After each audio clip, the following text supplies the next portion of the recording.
Hare Krishna devotees అందరికీ చైతన్య చరితామృతానికి స్వాగతము. పంచతత్వాత్మకం కృష్ణం కృష్ణ రూప స్వరూపకం భక్త రూప స్వరూపం భక్తావతారం భక్తాఖ్యం నమామి భక్త శక్తికం. ఓం అజ్ఞానతిమిరాంధస్య జ్ఞానాంజనశలాకయ చక్షురున్మిలితం येन తస్మై శ్రీ గురవే నమః.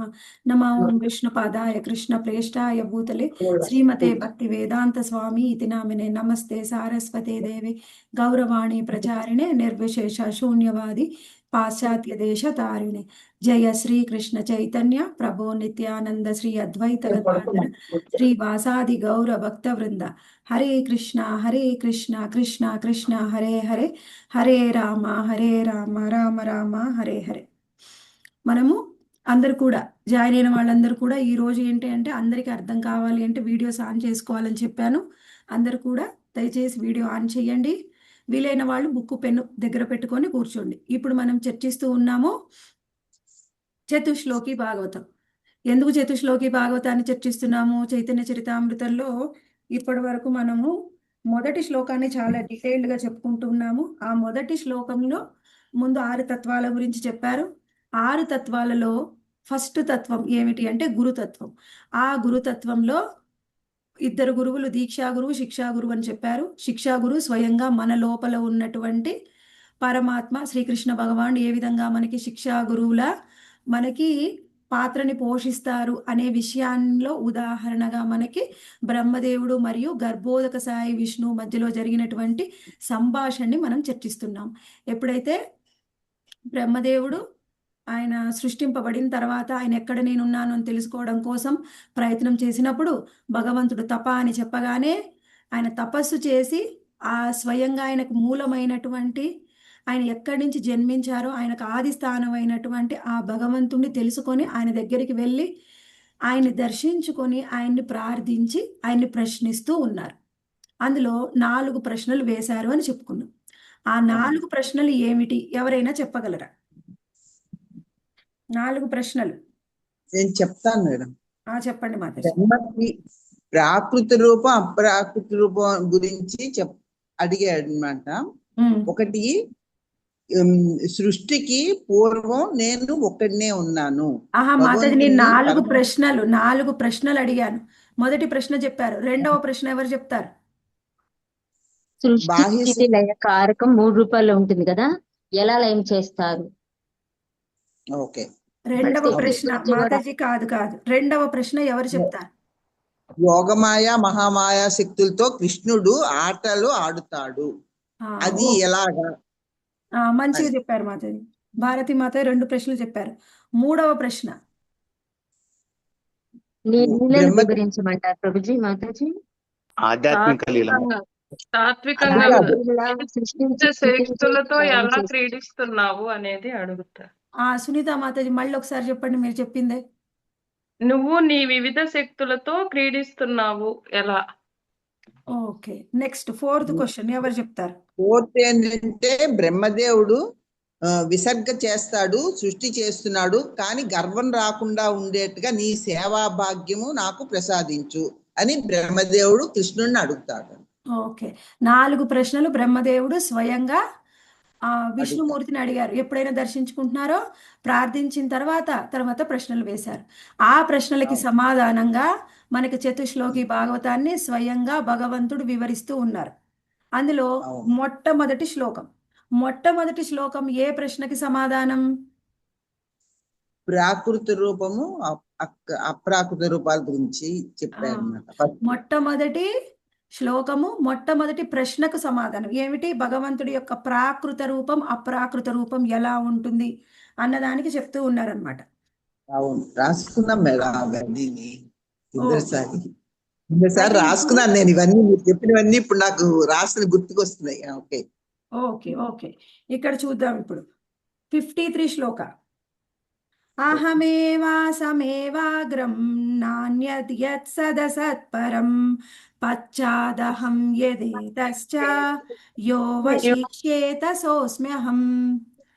అహమేవాసమేవాగ్రం నాన్యద్ యత్ సదసత్పరం పశ్చాదహం యదేతశ్చ యో వశిష్యేత సోస్మ్యహం. ఇప్పుడు చెప్పండి ఫస్ట్ ఇందులో ఈ శ్లోకంలో మనము 2 లైన్లు ఉన్నాయి. వీటిని 4 వాక్యాలుగా విభజించుకుంటే ఒక్కొక్క వాక్యానికి కూడా మనం అర్థాన్ని ఇప్పుడు చూద్దాం. ఫస్ట్ చెప్పండి, అహమేవ సమేవాగ్రం అంటే ఎవరు చెప్తారు? అహమేవ సమేవాగ్రం. ఇక్కడ అహం అంటే ఇక్కడ కృష్ణ భగవానుడు మాతాజీ. మాతాజీ మీరు విన్నారా క్లాసు? సృష్టికి విన్నవాళ్ళు. పూర్వం నేను ఉన్నానని చెప్తున్నాడు మాతాజీ. మాతాజీ కరెక్ట్గా చెప్పండి. సృష్టికి పూర్వం నేను ఉన్నానని చెప్పారు. ఎవరెవరు ఉన్నారంట సృష్టికి పూర్వం? కృష్ణ భగవానుడు, ఉన్నాడు అంతే. గోలోకవాసులు. మాతాజీ భగవంతుడు ఒక్కడే ఉన్నాడు అని చెప్తారు. కేవలం ఆ లైన్కి మాత్రమే ఆన్సర్ చెప్పండి. అహమేవ సమేవాగ్రం అంటే ఏంటి? కృష్ణ భగవానుడు మాత్రమే సృష్టికి పూర్వం ఉన్నాను అని చెప్తారు. సృష్టికి పూర్వం నేనే ఉన్నాను. నేనే అంటే ఇక్కడ ఎవరు? శ్రీకృష్ణ భగవానుడు. ఇక్కడ ఇంకేం చెప్తారు? అహం ఏవా. ఏవా అంటే నిక్కముగా నేనొక్కడినే ఉన్నాను. ఎప్పుడు ఉన్నాను? అగ్రే అంటే సృష్టికి పూర్వం నేనొక్కడనే ఉన్నాను అని చెప్తున్నారు. సృష్టికి పూర్వము నేను ఒక్కడినే ఉన్నాను. మరి ఇంకెవరు లేరా అండి? సృష్టికి పూర్వం ఆయన ఒక్కడే ఉన్నాడా? ఇంకెవరున్నారు? గోలోకవాసులు. గోలోకవాసులు ఉన్నారు. గోలోకవాసులు అంటే ఏంటి? వాళ్ళని ఏమంటాం? ముక్త పార్షదులు. ముక్త పురుషులు, నిత్య పార్షదులు అని చెప్తారు. అయితే సృష్టికి పూర్వం స్వయంగా శ్రీకృష్ణ భగవాన్ ఏం చెప్తున్నాడు? నేనే ఉన్నాను అంటున్నాడు. అయితే దానికి ఉదాహరణ ఏంటి? ఆయన నేనే ఉన్నాడని చెప్తున్నావు అంటే మనకి దానికి ఏమైనా సాక్ష్యం ఉండాలి కదా. నేను ఆల్రెడీ సాక్ష్యం కూడా చెప్పాను. మనకి చైతన్య చరితామృతంలో, భాగవతంలో కూడా ఉదాహరణలు కూడా ఇచ్చారు ప్రభుపాదుల వారు. ఎవరైనా నోట్స్ రాసుకున్న వాళ్ళు ఉంటే చెప్పండి, ఏంటి సాక్ష్యం, ఏం చెప్పారు? ఓకే, అది కూడా చూద్దాం. ఇక్కడ ఏం వాక్యాలు కూడా చెప్తున్నాయి. సృష్టికి పూర్వం నారాయణుడే ఉన్నాడని. సృష్టికి పూర్వం నారాయణుడే ఉన్నారు అని నేను చెప్పిన శ్లోకాలు రాసుకున్నారా మాతాజీ? శ్లోకాలు రాయలేదు. ఓకే, సరే. అయితే ఇప్పుడు ఆ శ్లోకాలు కూడా చూద్దాం. ఇక్కడ ఏమంటున్నారంటే వాసుదేవో వా ఇదం అగ్ర ఆసీన్న బ్రహ్మ నచ శంకరః అంటే ఏమంటున్నారు? వాసుదేవుడు సృష్టికి పూర్వం ఉన్నాడు. వాసుదేవుడు సృష్టికి పూర్వం ఉన్నాడు అంటే ఆయన తప్ప బ్రహ్మ శివుడు కూడా ఎవ్వరు కూడా లేరు. వాసుదేవుడు సృష్టికి పూర్వం ఉన్నాడు అంటున్నారు. తర్వాత ఏమంటున్నారు? పురుషోహా వై నారాయణ అంటే ఏమంటున్నారు? భగవంతుడు నారాయణుడే. తర్వాత ఏమంటున్నారు? ఏకోహా వై నారాయణ ఆసీత్ నారాయణుడు ఒక్కడే ఉన్నాడు. మళ్ళీ చెప్పవచ్చు నారాయణుడు ఉన్నాడు అంటే ఆయనతో పాటు ఇంకెవరైనా ఉన్నారేమో అనుకుంటారేమో అని చెప్తూ ఉన్నారు. నారాయణుడు ఒక్కడే ఉన్నాడు. ఆ తర్వాత ఏమంటున్నారు? పురుషోహా వై నారాయణో కామయత నారాయణుడు కోరుకున్నాడు. ఏం కోరుకున్నాడు? అత నారాయణ అజో జన్మ నారాయణుడి నుండి అజుడైనటువంటి ఎవరంటే బ్రహ్మదేవుడు జన్మించాడు. మత సర్వాణి భూతాని ఆయన నుంచి, బ్రహ్మదేవుడి నుంచి అన్ని జీవరాశులు కూడా ఆవిర్భవించాయి. నారాయణ పరబ్రహ్మ తత్వం నారాయణ పరం ఆ పరబ్రహ్మ ఎవరు అంటే నారాయణుడే. ఆయనే, ఆ నారాయణుడే పరబ్రహ్మ అంటే పరం అంటే ఏమిటి? అందరికీ పరమైన వాడు. ఆయనకి పరంగా ఇంకేమీ లేదు. అన్నిటికీ అందరికీ పరమైన వాడు ఆయనే అని చెప్తున్నారు. ఆ తర్వాత ఏమంటున్నారు? మీరు పాడింది ఇప్పుడు చదివేది ఎక్కడ కనపడలేదు మాతాజీ. ఒకసారి మాతాజీ కొంచెం మాత్రమే భాగవతంలో ఉంది, పూర్తిగా లేదు. మాతాజీ మీరు తర్వాత రికార్డింగ్ విని రాసుకోండి. సరే మాతాజీ. ఒక 2 లైన్లు మాత్రమే ఉన్నాయి. తత్వం నారాయణ పరం ఆయనే అందరికంటే ఉన్నతమైన వాడు. ఋతం సత్వం పరబ్రహ్మ పురుషం కృష్ణ పింగళం పీత వస్త్రం ధరించిన ఆయనే పరబ్రహ్మం. కృష్ణ పింగళం, ఆయనే స్వయంగా భగవంతుడు అని మనకి వివరిస్తూ ఉన్నారనమాట. ఇక్కడ ఏం అర్థం చేసుకోవాలి? సృష్టికి పూర్వం ఎవరున్నారంటే నారాయణుడు ఒక్కడే ఉన్నాడు. ఆ సమయంలో బ్రహ్మ శివుడు కూడా లేరు. ఇది ఎవరు చెప్పారు అంటే ఉపనిషత్తులు చెప్పాయి. మనం ఇంతకుముందు చర్చించుకున్నాం ఉపనిషత్తుల వాక్యం.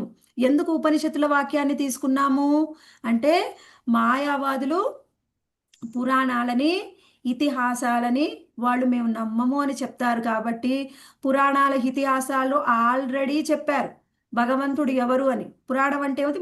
మన భాగవత పురాణం. భాగవత పురాణంలో అంతకు ముందే చెప్పారు. ఏమి చెప్పారు? ఏతే చాంస కళాపుంసః కృష్ణస్తు భగవాన్ స్వయం ఇంద్రారి వ్యాకులం లోకం మృడయంతి యుగే యుగే. అంటే ఏమిటి? ఏతే చాంస కళాపుంసః కృష్ణస్తు భగవాన్ స్వయం. కృష్ణుడు స్వయంగా భగవంతుడు, మిగిలిన అవతారాలన్నీ కూడా ఆయన యొక్క కళలు, అంశలు అని చెప్పుకున్నాం. అంటే ఈ పురాణంలో ఆల్రెడీ చెప్పారు కదండి. మరి ఈ ఉదాహరణలన్నీ ఎందుకు మనకి? మన భాగవత శ్లోకాన్ని ఉదాహరణగా తీసుకోవచ్చు కదా అంటే తీసుకోవచ్చు. కానీ మాయావాదులు పురాణాలని ఇతిహాసాలని మేము ఒప్పుకోము అని చెప్తారు. వాళ్ళకి వేదాలు కావాలి, ఇతిహాసాలు కావాలి. అందుకని ఆ ఇతిహాసాల్లో చెప్పింది మనం వేదాలు మరియు ఉపనిషత్తుల ఉదాహరణ కావాలి. అందుకని ఉపనిషత్తుల్లో ఏం చెప్పారో దాన్ని మాత్రమే మనము ఉదాహరణగా తీసుకొని స్వయంగా భగవంతుడు నారాయణుడు ఒక్కడే ఉన్నాడు. అహం ఏవ సమే వాగ్రం అంటే ఏమంటున్నారు ఇక్కడ? అగ్రే సమే వాగ్రే.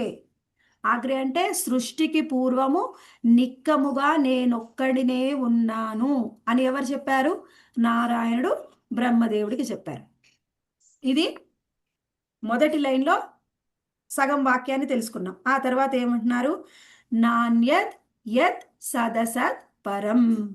నాణ్యద్ యత్ సదసత్ పరం. దీనికి ఎవరైనా చెప్తారా? అంటే నాకు పరంగా ఇంకేమీ లేదు. చివరికి ప్రణయం అయిన తర్వాత కూడా నేను ఒక్కడనే ఉన్నాను అని. అంతేనా? అంతేనా మేడం? అంటే డీటెయిల్ గా చెప్పండి మాతాజీ. అంతే రాసుకున్నారా? అంతే రాసుకున్నాను నేను. ఇంకెవరైనా చెప్పగలరా?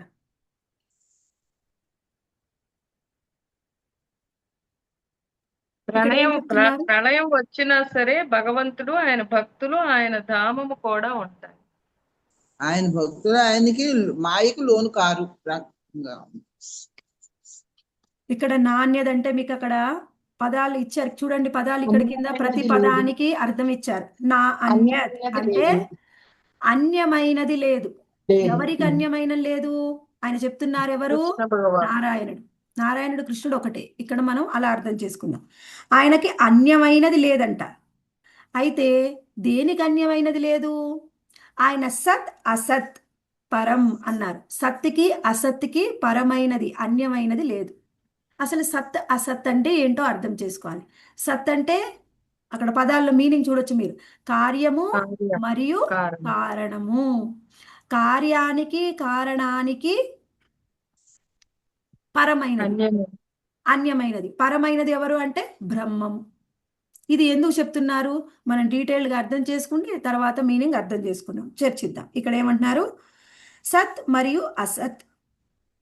సత్ అంటే ఏమిటి? అసత్ అంటే ఏమిటి? ఈ మొత్తం సత్ అంటే కార్యము మరియు కారణాలతో ఏం ఏర్పడింది అంటే భౌతిక జగత్తు ఏర్పడింది. కార్యకారణాలతోని భౌతిక జగత్తు ఏర్పడింది. ఈ భౌతిక జగత్తు కూడా పరమైనది ఏమిటి అంటే అదే పరబ్రహ్మము, అదే బ్రహ్మం. కార్యకారణాలకి తో ఏర్పడినటువంటి భౌతిక జగత్తు కూడా పరమైనది బ్రహ్మము. అది మనకి ఇక్కడ చెప్తున్నారు. నా అన్యత్ సత్ అసత్ పరం. ఇక్కడ సత్ అంటే కార్య మరియు కారణాలు. ఇక్కడ ఏమిటి? ఫస్ట్ మనకి కారణంలోంచి కార్యం వస్తుంది. ముందు కారణం చూద్దాం. కారణం ఏమిటి? ఈ మొత్తం భౌతిక సత్ అసత్ అంటే సత్ అసతులతోని భౌతిక జగత్తు ఏర్పడిందని చెప్తున్నారు కదా. మరి భౌతిక జగత్తు ఏర్పడడానికి ముందు కారణం ఏమిటి చూడాలి. కారణం ఏమిటి అంటే ప్రకృతి. భగవంతుడి నుంచి వచ్చినటువంటి ప్రకృతి కారణము. ఆ కారణంలోంచి కార్యం వచ్చింది. ఏమిటా కార్యము అంటే ప్రకృతి నుంచి ఏమొచ్చింది అంటే మహతత్వం వచ్చింది.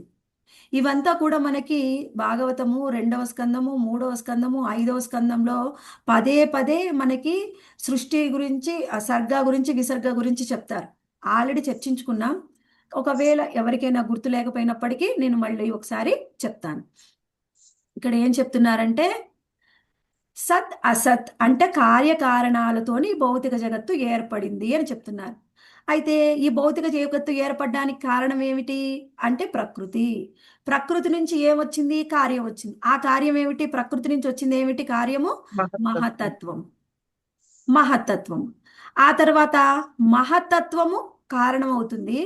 మహత్తత్వం నుంచి ఇంకొకటి వస్తుంది, అది కార్యం అవుతుంది. మహత్తత్వ కారణమైతే దాని నుంచి ఏర్పడింది ఏమిటి అంటే కార్యము, అది అహంకారము. ప్రకృతి నుంచి కార్యము, మహత్తత్వం నుంచి కారణం వస్తుందా అని మీరు చెప్పింది? ఇప్పుడు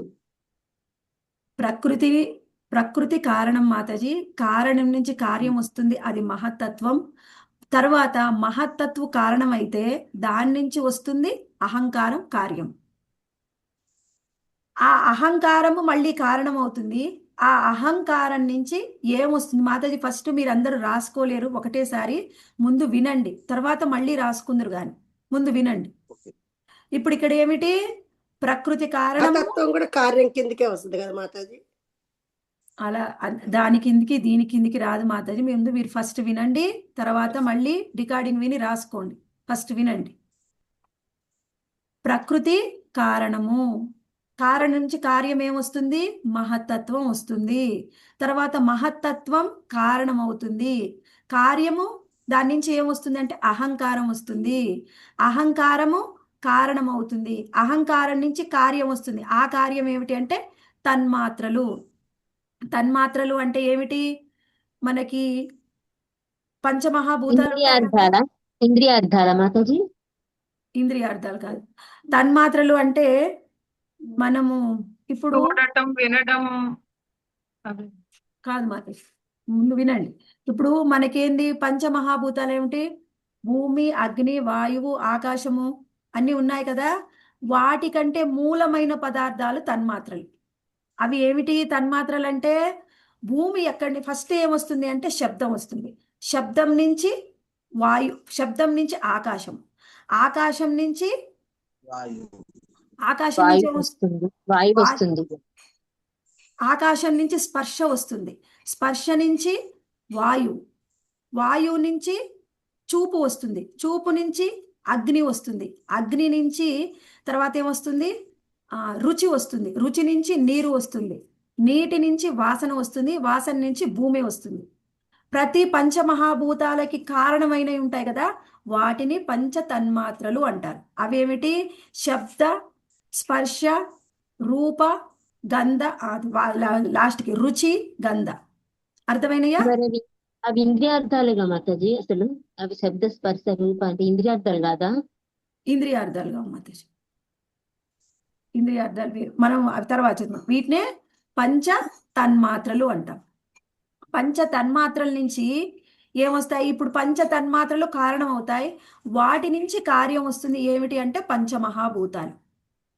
పంచమహాభూతాలు కారణం అవుతాయి, దాని నుంచి కార్యం వస్తుంది. ఏమిటి కార్యము? ఈ మొత్తం ఈ భౌతిక జగత్తులో ఉన్నటువంటి అన్ని జీవరాశులు కూడా పంచమహాభూతాలతోనే ఏర్పడ్డాయి. ఇదంతా కూడా అర్థం కాకపోయినా పర్వాలేదు. మీరు ఏం అర్థం చేసుకోవాలి అంటే ఒకటి అర్థం చేసుకోండి. సత్ అసత్ అంటే కార్యకారణాలతోని ఈ భౌతిక జగత్తు ఏర్పడుతుంది. ఏర్పడినటువంటి ఈ భౌతిక జగత్తు కూడా పరమైన వాడు ఆయనే బ్రహ్మము. ఆయనే బ్రహ్మము అని చెప్పాలంటున్నారు. ఈ భౌతిక జగత్తు కూడా పరమైన వాడు బ్రహ్మము, అది నేనే. నాకు ఏమాత్రం, దానికి ఆ బ్రహ్మానికి నాకు ఏమాత్రం తేడా లేదు, అది నాకు వేరైంది కాదు అని చెప్తున్నారు భగవంతుడు. ఎందుకు చెప్పవలసి వచ్చిందండి? నాకు వేరైంది కాదు, వాటికి నాకు భేదం లేదు అని ఎందుకు చెప్తున్నారు అంటే అక్కడ మళ్ళీ ప్రశ్న వస్తుంది. ఎందుకంటే కొంతమంది మాయావాదులు ప్రశ్నిస్తారనమాట. ఎందుకు ఏమని ప్రశ్నిస్తారు? అసలు ఇదంతా చెప్పాల్సినంత అవసరం ఏమిటో ఏమొచ్చిందండి అంటే ఇక్కడ మనం అది చూడాలి. అసలు ఈ బ్రహ్మం గురించి ఎందుకు చెప్తున్నారు? బ్రహ్మం గురించి ఎందుకు చెప్తున్నారు? ఎందుకంటే ఇందాక భగవంతుడు సృష్టికి పూర్వం అహమేవ సమేవాగ్రే అంటే ఏం చెప్పారు? సృష్టికి పూర్వం నేనే ఉన్నాను అని చెప్పారు. నిక్కంగా నేనొక్కడే ఉన్నానని చెప్పారు. అంటే ఏమిటి? నేనొక్కడే ఉన్నాను అంటే అక్కడ అర్థమైపోతుంది ఏమిటి? నేను అంటే నాకు ఒక రూపం ఉంది, శరీరం ఉంది నాకు అని నన్ను నేను చెప్పుకుంటున్నాను, చూపించుకుంటూ అంటే నాకు ఉంది, రూపం ఉంది అని అర్థమే కదా. అవును. మరి ఇక్కడ ఏం చెప్తున్నారు? నాణ్యది యత్ సదసత్పరం అంటే ఈ భౌతిక జగత్తు అనేది కార్యకారణాలతో ఏర్పడినటువంటి ఈ భౌతిక జగత్తు అనేది నాకంటే వేరైంది కాదు. ఎవరు నేను అంటే అక్కడ బ్రహ్మం కంటే వేరైంది కాదు అని చెప్తున్నారు. ఇక్కడ అంటే ఎందుకు బ్రహ్మం అంటే ఇప్పుడు భగవంతుడే అనుకోవచ్చా? భగవంతుడే అదే చెప్తున్నాను. బ్రహ్మము. అదే చెప్తున్నాను. ఎందుకు మరి నేను అంటే ఒక రూపాన్ని చూపించి నేనే అని చెప్తున్నారు కదా, మళ్ళీ ఇక్కడ బ్రహ్మం గురించి చెప్పాల్సిన అవసరం ఏమొచ్చిందండి భగవంతుడికి? మళ్ళీ ఎందుకు చెప్తున్నారు అంటే అందరికీ కూడా భగవంతుడి యొక్క రూపాన్ని అర్థం చేసుకునే అంత భక్తి అనేది ఉండదు. అందరికీ భగవంతుడి రూపాన్ని అర్థం చేసుకోలేరు. ఎంతో మంది మాయావాదులు ఉన్నారు, వాళ్ళు భగవంతుడి రూపాన్ని ఒప్పుకోలేరు, అర్థం చేసుకోలేరు. వాళ్ళకి అంత భక్తి లేదు. ఎవరికైతే భక్తుల యొక్క కృప దొరుకుతుందో వాళ్ళే భక్తులు అవుతారు. వాళ్ళే భగవంతుడి రూప గుణ లీలల్ని అర్థం చేసుకుంటారు, కీర్తిస్తారు, ఆరాధిస్తారు. మరి అంత లేదు కదా, మరి వాళ్ళకి ఇంకా వాళ్ళకి అంత సుకృతి రాలేదు. మరి వాళ్ళ కోసం కూడా చెప్పాలి కదా. అందుకే ఆయన చెప్తూ ఉన్నారు. ఏం చెప్తున్నారు ఇక్కడ అంటే ఇక్కడ ఏం చెప్పారు? నా అన్యమైనది కాదు. దేనికి అన్యమైనది కాదు? నా సత్ అసత్ కార్యకారణాలతో ఏర్పడినటువంటి ఈ భౌతిక జగత్తు ఈ బ్రహ్మానికి అన్యమైనది కాదు. ఇక్కడ ఈ బ్రహ్మం అంటే ఏమిటి? ఈ బ్రహ్మం నాకు అన్యమైనది కాదు. ఎందుకు బ్రహ్మం గురించి చెప్పారు అంటే భగవంతుడి యొక్క రూపగుణ విశేషాలని అర్థం చేసుకునే శక్తి అందరికీ లేదు కాబట్టి మనకి నేను అంటే ఈ బ్రహ్మమే, ఈ బ్రహ్మము నాకు వేరైంది కాదు అని చెప్పారు. ఈ బ్రహ్మము నాకు వేరైంది కాదు అని చెప్పారు. అర్థమైందా అండి? ఇక్కడ ఏమన్నా ప్రశ్న ఉంటే ఇక్కడే అడగండి. ఇప్పుడు నేను చెప్పిన దాంట్లో ఈ సెంటెన్స్ అర్థమైందా? నా అన్యత్ సత్ అసత్ పరం. అర్థమైంది మాతాజీ. ఓకే, నెక్స్ట్ లైన్కి వెళ్దామా? ఓకే మాతాజీ. ఓకే, తర్వాత ఏమంటున్నారంటే ఇక్కడ మనము అర్థం చేసుకోవాలి. తర్వాత ఇప్పుడు సృష్టికి పూర్వం చెప్పారు కదా, సృష్టికి పూర్వం చెప్పింది. తర్వాత ఏమిటి? ఇదే సెకండ్ లైన్లో చెప్తున్నారు. ఏమంటున్నారు? యోవశిష్యేత సోస్మ్యహం. యోవశిష్యేత అంటే ప్రళయం తరువాత సోస్మ్యహం, ప్రళయం తరువాత కూడా మిగిలి ఉండేది నేనే అని చెప్తున్నారు. ప్రళయం తర్వాత కూడా మిగిలి ఉండేది నేనే అని చెప్తున్నారు. ప్రళయం తర్వాత ఎలా మిగిలి ఉంటారు? ఇది మనం అర్థం చేసుకోవాలి. సృష్టికి పూర్వం ఉన్నారు, మళ్ళీ ప్రళయం తర్వాత కూడా నేనే మిగిలి ఉంటాను అని చెప్తున్నారు. ప్రళయం తర్వాత ఆయన ఎలా మిగిలి ఉంటారు? ఇందాక మనం చెప్పుకున్నాం, నా అన్యత్ సత్ అసత్ పరం. సత్ అసత్ అంటే ఏం చెప్పుకున్నాం?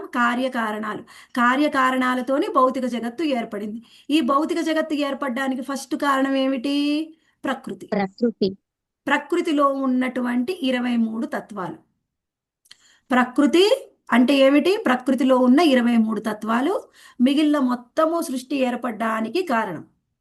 అయితే ఇప్పుడు ఏంది? ప్రళయం వచ్చింది. ప్రళయం వచ్చిన తర్వాత ఎలా 23 తత్వాల నుంచి మనము ఎలా ఈ సృష్టి మొత్తం ఏర్పడింది? పంచమహాభూతాలు ఎలా వచ్చాయి? పంచమహాభూతాలతోని ఈ సృష్టిలో ఉన్నటువంటి అనేక జీవరాశులు వచ్చాయి. మానవులు, జంతువులు, పక్షులు, సరీసృపాలు అన్ని జీవరాశులు కూడా వచ్చాయి. మరి ప్రళయం వచ్చినప్పుడు కూడా ఎలా వస్తుంది? అన్ని జీవరాశులు అన్నీ కూడా మళ్ళీ ప్రకృతిలో కలిసిపోతాయి. అంటే ప్రకృతిలో కలిసిపోయి 23 తత్వాలుగా మారిపోతాయి. అంటే ఎలా వచ్చింది సృష్టి? మళ్ళీ అలా సేమ్ బ్యాక్ వెళ్ళిపోతాయి అన్నమాట.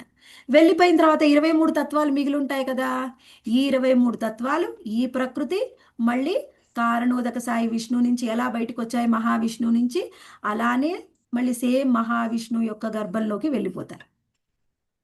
మహావిష్ణువు యొక్క గర్భంలోకి వెళ్ళిపోయి అక్కడే ఉంటాయన్నమాట.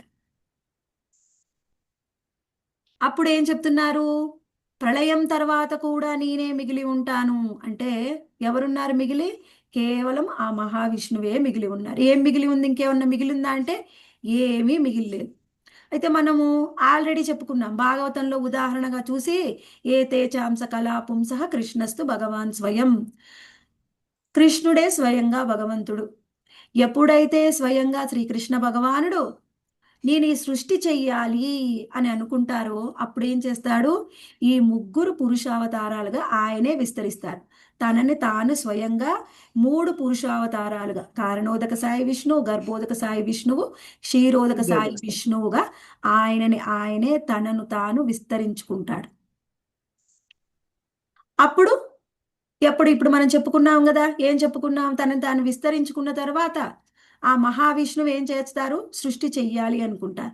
చెయ్యాలి అనుకోగానే ఆయన నుంచి ప్రకృతి బయటికి వస్తుంది. ఆ ప్రకృతిలో ఉన్న 23 తత్వాలు కూడా బయటకు వస్తాయి. బయటకు వచ్చిన తర్వాత అవి అలానే ఉంటాయి, వాటిలో ఏ చలనం ఉండదు. అప్పుడు భగవంతుడు తన దృష్టిపాతం చేస్తారు. అంటే ఆయన దృష్టిని ఆ ప్రకృతి మీద సారిస్తారు కాల కర్మ రూపంలో. ఒకటి కాల, ఒకటి కర్మ. ఆ దృష్టి ఆ దేని మీద? ఆ ప్రకృతి మీద ప్రసరిస్తారు. ప్రసరించిన తర్వాత అప్పుడు ఆ 23 తత్వాలు మహత్తత్వంగా మారుతాయి. ఇప్పుడు మనం చెప్పుకున్నాం కదా మహత్తత్వం ఎలా అన్ని జీవరాశులకి కారణమైంది చెప్పుకున్నాం. అర్థమవుతుందా? ఎలా? ఇప్పుడు ఏం చెప్పాను నేనంటే, ఇదేం చెప్పుకుంటున్నాం? ఈ శ్లోకంలో చివరి 2వ లైన్లో లాస్ట్ 2 పదాలు ఉన్నాయి కదా, యోవ శిష్యేత సోస్మ్యహం అంటే దాని మీనింగ్ చెప్పుకుంటూ ఉన్నాం. ఏం చెప్పుకుంటున్నాం అక్కడ? యోవ శిష్యేత అంటే ఏమిటి? ఇక్కడ చూడండి, ఇక్కడ రాసి ఉంది చూడొచ్చు. అవశిష్యేత అంటే మిగిలి ఉంటాడు. అస్మి అహం నేనే మిగిలి ఉంటాను. ఎప్పుడు? ప్రళయం తర్వాత నేనే మిగిలి ఉంటాను. ఎవరు మిగిలి ఉంటారు? కేవలం ఎవరి నుంచైతే ఈ సృష్టి మొత్తం విస్తరించిందో ఆ మహావిష్ణువు మాత్రమే మిగిలి ఉంటారు. సృష్టికి కారణం ఆయనే, మళ్ళీ ప్రళయం తర్వాత మిగిలి ఉండేది కూడా ఆయనే. అర్థమైందా? అర్థమైంది.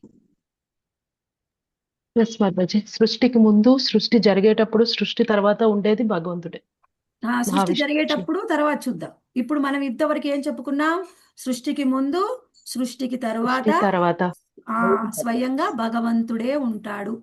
ఇది ఇక్కడ మనం అర్థం చేసుకోవాలి. అయితే ఇక్కడ కొంతమంది ఏం చెప్తారు అంటే, నేనే మిగిలి ఉంటాను అని మీరు చెప్తున్నారు. నేనే అంటే అక్కడ భగవంతుడు ఆయన రూపసహితంగా ఉన్నాడు. కానీ కొంతమంది చెప్తారండి, బ్రహ్మమే అన్నిటికీ మూలం, ఆ పరబ్రహ్మమే సృష్టికి పూర్వం ఉంది, బ్రహ్మమే తర్వాత కూడా ఉంది, మరి మీరేంది స్వయంగా భగవంతుడు ఉంటారని చెప్తున్నారు? కొంతమంది మాయావాద తత్వవేత్తలకి ఈ ప్రశ్న అనేది వస్తుంది. వాళ్ళు ఏమనుకుంటారు? బ్రహ్మము ఉన్నతమైనది, రూపసహితంగా ఉన్నటువంటి ఈశ్వరుడు అంటే విష్ణువు ఆయన తక్కువ స్థాయిలో ఉన్నాడు అని వాళ్ళు భావిస్తూ ఉంటారు.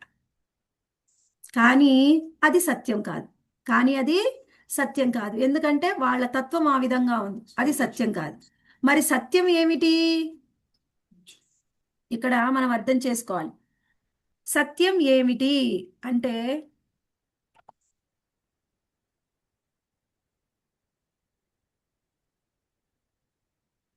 ఇక్కడ సత్యం ఏమిటి? సృష్టికి పూర్వము, సృష్టి తరువాత ఉండేది నేనే, ఆయన స్వయంగా మహావిష్ణువు. బ్రహ్మం మరి ఎవరు? ఈ బ్రహ్మం ఎక్కడి నుంచి వచ్చింది? ఆయన పాక్షిక అంశ. పాక్షిక అంశ కాదు. వాళ్ళేమో మాయావాద తత్వవేత్తలు ఏ విధంగా చెప్పినప్పటికీ కూడా విష్ణువు తక్కువ స్థాయిలో లేరు, బ్రహ్మం ఎక్కువ స్థాయిలో లేరు. మరి అసలు బ్రహ్మం ఎవరండి? ఎక్కడి నుంచి వచ్చింది? స్వయంగా ఆ పరతత్వం అయినటువంటి ఆ పరతత్వాన్ని మనము శ్రీకృష్ణ భగవాన్ అని చెప్పుకుంటున్నాం. ఇక్కడ ఈ శ్లోకంలో నారాయణ అని కూడా చెప్పుకోవచ్చు. ఆ పరతత్వం నుంచి ఆయన యొక్క శరీర కాంతి నుంచి, ఆయన దివ్య దేహం నుంచి, ఆధ్యాత్మిక శరీరం నుంచి వెలుగు అనేది వస్తుంది. అదేమిటి? దాన్నే బ్రహ్మజ్యోతి అంటాం. ఆ వెలుగే బ్రహ్మము. ఆ వెలుగే బ్రహ్మము. భౌతిక బ్రహ్మము జగత్తుగా బ్రహ్మం వస్తుంది అనుకోవాలా? ఆ భగవంతుడి యొక్క దివ్యమైన దేహం నుంచి వచ్చి వెలువడే కాంతే బ్రహ్మం. అది కూడా ఆయన యొక్క పాక్షికమైన ఇదే కదా మరి. ఆయన పాక్షికమైన స్వామి కాదు మాతాజీ, పాక్షికమైన కాదు. ఇప్పుడు ఆ అది పరతత్వానికి నిజమే కదా మాతాజీ. పరతత్వానికి 3 రూపాలు ఉన్నాయి. ఎన్నోసార్లు చెప్పుకున్నాం మనం. అవును మాతాజీ తెలుసు. బ్రహ్మేతి పరమాత్మేతి పరమాత్మేతి భగవానితి భగవానికి శబ్దతే. శబ్దతే. చెప్పారు కదా, బ్రహ్మేతి పరమాత్మేతి భగవానితి శబ్దతే. అంటే ఏమిటి? ఆ పరతత్వం యొక్క 3 రూపాలు. ఒక రూపమేమో బ్రహ్మము, నిరాకార బ్రహ్మము, రెండవది పరమాత్మ, మూడవది భగవానుడు. ఆ పరతత్వం యొక్క 3 రూపాలు, 3 లక్షణాలని చెప్పుకోవచ్చు. పాక్షిక రూపం అంటే మళ్ళీ వేరు, అసలు మొత్తం పూర్తిగా తప్పు అవుతుంది. పాక్షిక రూపం కాదు, ఆయన యొక్క ఇంకొక రూపము, ఆయన యొక్క ఇంకొక లక్షణం అని చెప్పవచ్చు. ఈ బ్రహ్మమే భగవంతుడి నుంచి వచ్చే దివ్యమైన జ్యోతి, అంతే తప్ప బ్రహ్మమే ఉన్నతం కాదు. ఎలా చెప్పొచ్చు మనం? సాక్ష్యం ఉండాలి కదా. సాక్ష్యం ఏమిటి? మనం సూర్యుడు సూర్యకాంతి. ఆ సూర్యకాంతి కాదు, మనదేమో ఒక దీపాన్ని వెలిగించాం, దీపం నుంచి వెలుగు వస్తుంది. మీ వెలుతురు, ఆ, దీపాలు వెలిగించేసి మన దీపము ఇంట్లో ఒక వెలుతురు. లైట్ ఉంది, ట్యూబ్ లైట్ వేస్తే లైటింగ్ వస్తుంది మనకి. అంటే ఎక్కడైనా వెలుగు ఉండాలి అంటే దానికి, ఆ వెలుగు రావడానికి మూల కారణం ఒకటి అయి ఉండాలి. మూల కారణం లేకుండా వెలుగు వస్తుందా? రాదు. దీపం అది లేకుండా మాత్రం వెలుగు రాదు, లైట్ లేకుండా మనకి లైటింగ్ రాదు. నైట్ అయితే లైట్ కావాలి, ఉదయం అయితే సూర్యుడు, కరెంట్ లేకపోతే దీపం. ఏదో ఒక రూపంలో మనకి వెలుగుకి ఒక కారణం అనేది ఉండాలి. మరి ఈ బ్రహ్మజ్యోతి ఎలా కారణం అవుతుంది దానికి మూల రూపం లేకుండా? భగవంతుడు. భగవంతుడి దివ్యమైన శరీరం నుంచి వచ్చే వెలుగే బ్రహ్మము. అంతే. ఆ బ్రహ్మమే మూలం అని ఎలా చెప్తారు? బ్రహ్మం మూలం అని చెప్పడం అది అసత్యము. ఎందుకంటే వాళ్ళకి సరి అయిన జ్ఞానం లేదు కాబట్టి వాళ్ళు అలా చెప్తున్నారు.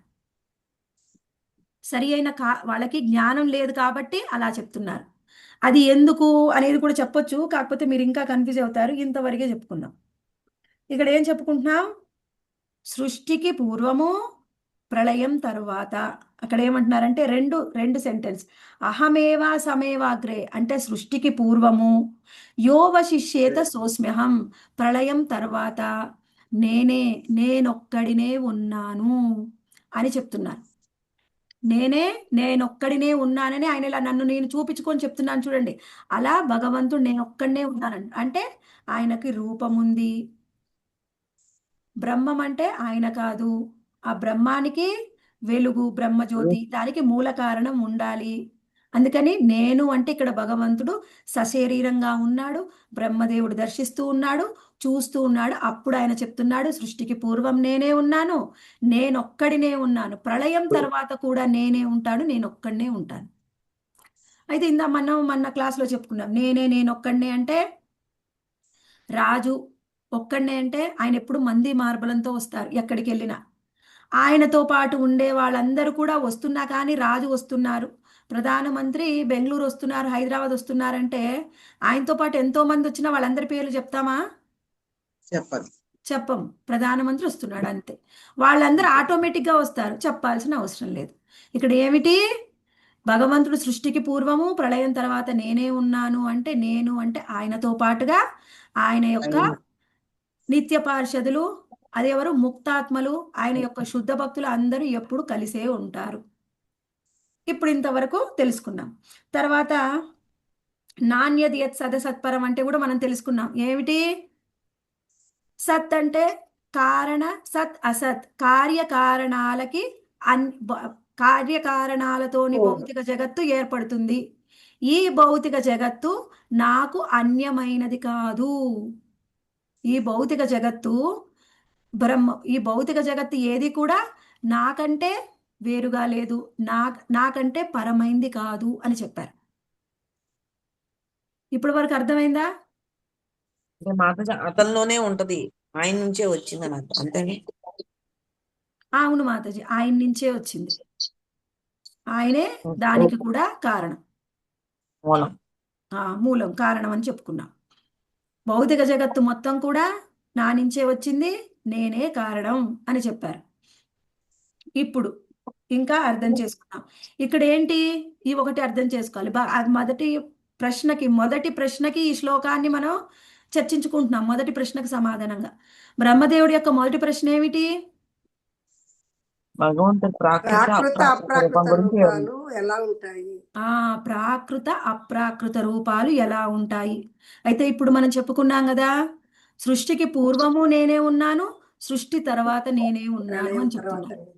సృష్టికి పూర్వం ఆయన సృష్టి చెయ్యాలి అని అనుకున్నప్పుడు ఆయన నుంచి ప్రకృతి వచ్చి, ప్రకృతి నుంచి 23 తత్వాలు వచ్చి, తర్వాత ఈ మొత్తం సృష్టి ఏర్పడింది. మరి సృష్టికి పూర్వం నేనే ఉన్నాను అంటే అసలు భౌతికమైన 23 తత్వాలే లేవు, అంతకు పూర్వం నేనున్నాను అంటున్నారు. అంటే 23 తత్వాలు ఏమిటి? ఇది ప్రకృతిలో 23 తత్వాలు ఉన్నాయి, అసలు అవి లేవు, అంతకుముందు నేనున్నాను అంటున్నాడు. అంటే ఆయన ఏంటి? ఆ భగవంతుడి యొక్క రూపము అప్రాకృత రూపము. ఏం రూపం అండి? అప్రాకృతం. అప్రాకృతం అంటే ప్రకృతి పరమైంది కాదు, ప్రకృతికి పరంగా పరంగా ఉన్నాడు. ప్రకృతి లోపల లేడు, ప్రకృతి పరంగా ఉన్నాడు. ఇప్పుడు ఆయన ప్రశ్న ఏమిటి? ప్రాకృత అప్రాకృత రూపాల గురించి చెప్పమన్నారు. ఆయన యొక్క అప్రాకృత రూపం గురించి ఆల్రెడీ చెప్పేశారు. ఆయన యొక్క అప్రాకృత రూపం గురించి చెప్పారు. ఇప్పుడు చూద్దాం ఆయన యొక్క ప్రాకృత రూపం గురించి. ఆ తర్వాత ఏం చెప్తున్నారండి ఇక్కడ చూద్దాం. ప్రకృతి పంచభూతాలు. పశ్చాదహం, ఆ తర్వాత ఏమన్నారు?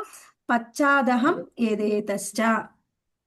పశ్చాత్ అంటే తరువాత, పశ్చాత్ అహం తరువాత నేనే ఉన్నాను. దేనికి తరువాత నేనున్నాను? ప్రళయం దానికి తర్వాత ప్రళయం తర్వాత కూడా కాదు కాదు కాదు, తరువాత నేను ప్రళయం తర్వాత అనేది యోగ శిష్యేత సోస్మ్యహం. ప్రాకృతం.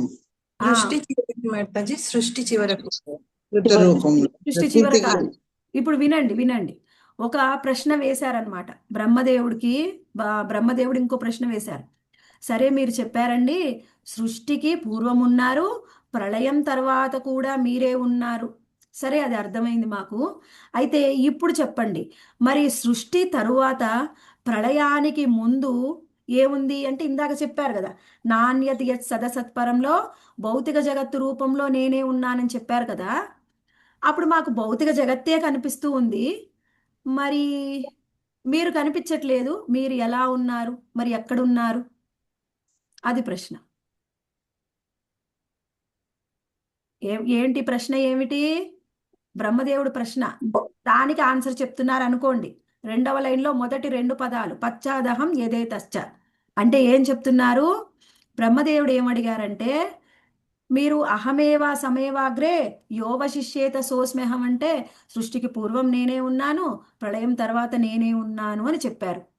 అయితే సృష్టి తరువాత ప్రళయానికి ముందు మీరు ఈ జగత్తు రూపంలోనే మాకు కనిపిస్తున్నారు, కానీ మరి మీరు ఎక్కడున్నారు, మాకు కనిపించట్లేదే, ఎలా ఉన్నారు అని ప్రశ్న వేశారు. దానికి భగవంతుడు సమాధానం చెప్తున్నారు. ఏమిటా సమాధానం? మరి ఈ జగత్తు అంటే ఏమనుకుంటున్నావు? ఈ జగత్తు అంటే ఏమనుకుంటున్నావు? ఈ జగత్తు నాకు వేరైంది కాదు. నాకు వేరైంది కాదంటే నేను అది ఒకటే అని చెప్తున్నారు. ఈ జగత్తు నాకు వేరైంది కాదు అంటున్నారు. ఆ తర్వాత ఏమంటున్నారు? ఈ జగత్తు మొత్తం ఏమిటి? భౌతికమైన జగత్తు. ఈ భౌతిక జగత్తు ఎలా ఉంది? మనకి మొత్తము 14 లోకాలు. ఈ 14 లోకాలనే మనం ఏమంటారు? ఆయన యొక్క విరాట్ రూపము. ఆయన యొక్క విరాట్ రూపంలో ఏమేమి ఉన్నాయి? 14 లోకాలు ఉన్నాయి. ఆయన యొక్క విరాట్ రూపంలో ఏమేమి ఉన్నాయి మాతాజీ? 14 లోకాలు ఉన్నాయి. 14 లోకాలు. ఈ 14 లోకాలనే ఆయన యొక్క విరాట్ రూపము అని చెప్పుకోవచ్చు. సరే, అయితే ఈ మొత్తం విరాట్ రూపంలోనే ఉన్నారా మీరు? ఇంకంతేనా? అంటే ఆయన చెప్తున్నారు భగవంతుడు, అదొక్కటే కాదు, ఈ మొత్తం భౌతిక జగత్తులో బ్రహ్మదేవుడు ఎన్నో జీవుల్ని సృష్టిస్తారు కదా. సృష్టించినప్పుడు ప్రతి ఒక్క జీవిలో పరమాత్మగా నేనే ఉంటానా? అంటే ప్రతి ఒక్క జీవిలో పరమాత్మగా అంతర్యామిగా ఉండేది కూడా నేనే. ప్రతి ఒక్క జీవిలో అంతర్యామిగా పరమాత్మగా ఉండేది కూడా నేనే. అంతేనా? అలానే ఉంటారా మీరు? సృష్టి తరువాత ప్రళయానికి ముందు ఇంకా ఏమైనా ఉందా అంటే ఇంకా చెప్తున్నారు. ఏమిటి? నేను ఎన్నో అవతారాలు తీసుకున్నాను. ఏమిటి? మత్స్య, కూర్మ, వరాహ, నృసింహ, రామ, ఎన్నో అవతారాలు తీసుకున్నాను కదా, వామన. ఈ అన్ని అవతారాలు కూడా ఆ అవతారాలుగా విస్తరించింది కూడా నేనే. అవతారాలుగా విస్తరించింది కూడా నేనే. సృష్టి ఉన్నప్పుడే వచ్చాయా అవతారాలు? సృష్టి లేకపోయినా అవతారాలు వచ్చాయా? సృష్టి ఉన్నప్పుడే వచ్చాయి. సృష్టి ఆ, ఉన్నప్పుడే మాతాజీ. సృష్టి ఉన్నప్పుడే వచ్చాయి కదా. అంటే ఈ సృష్టి ఉన్నప్పుడు ఈ అవతారాల రూపంలో వచ్చింది కూడా నేనే. ఇంకా ఎలా ఉన్నారు అంటే ఆయన చెప్తున్నారు, మీకు కనిపించే ఈ పంచమహాభూతాలు ఉన్నాయా? పంచమహాభూతాలతోని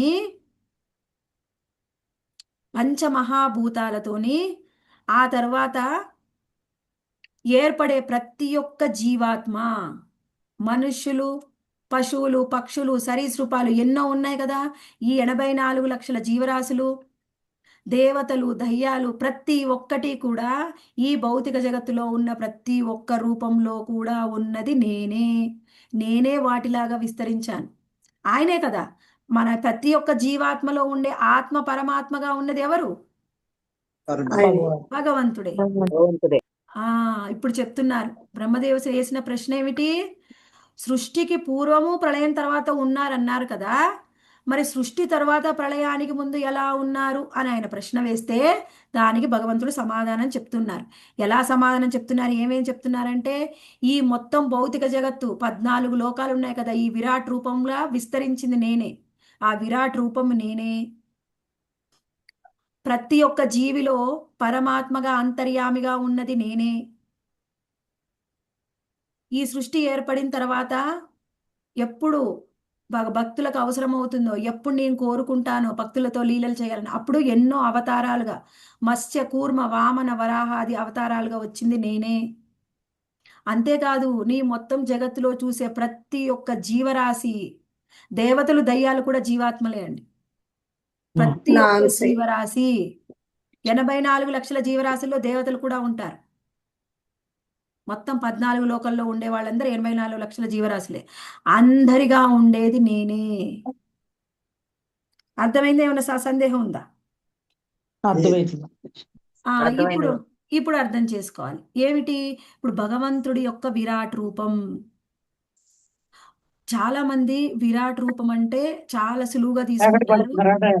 హరే కృష్ణ అనుష మాతాజీ.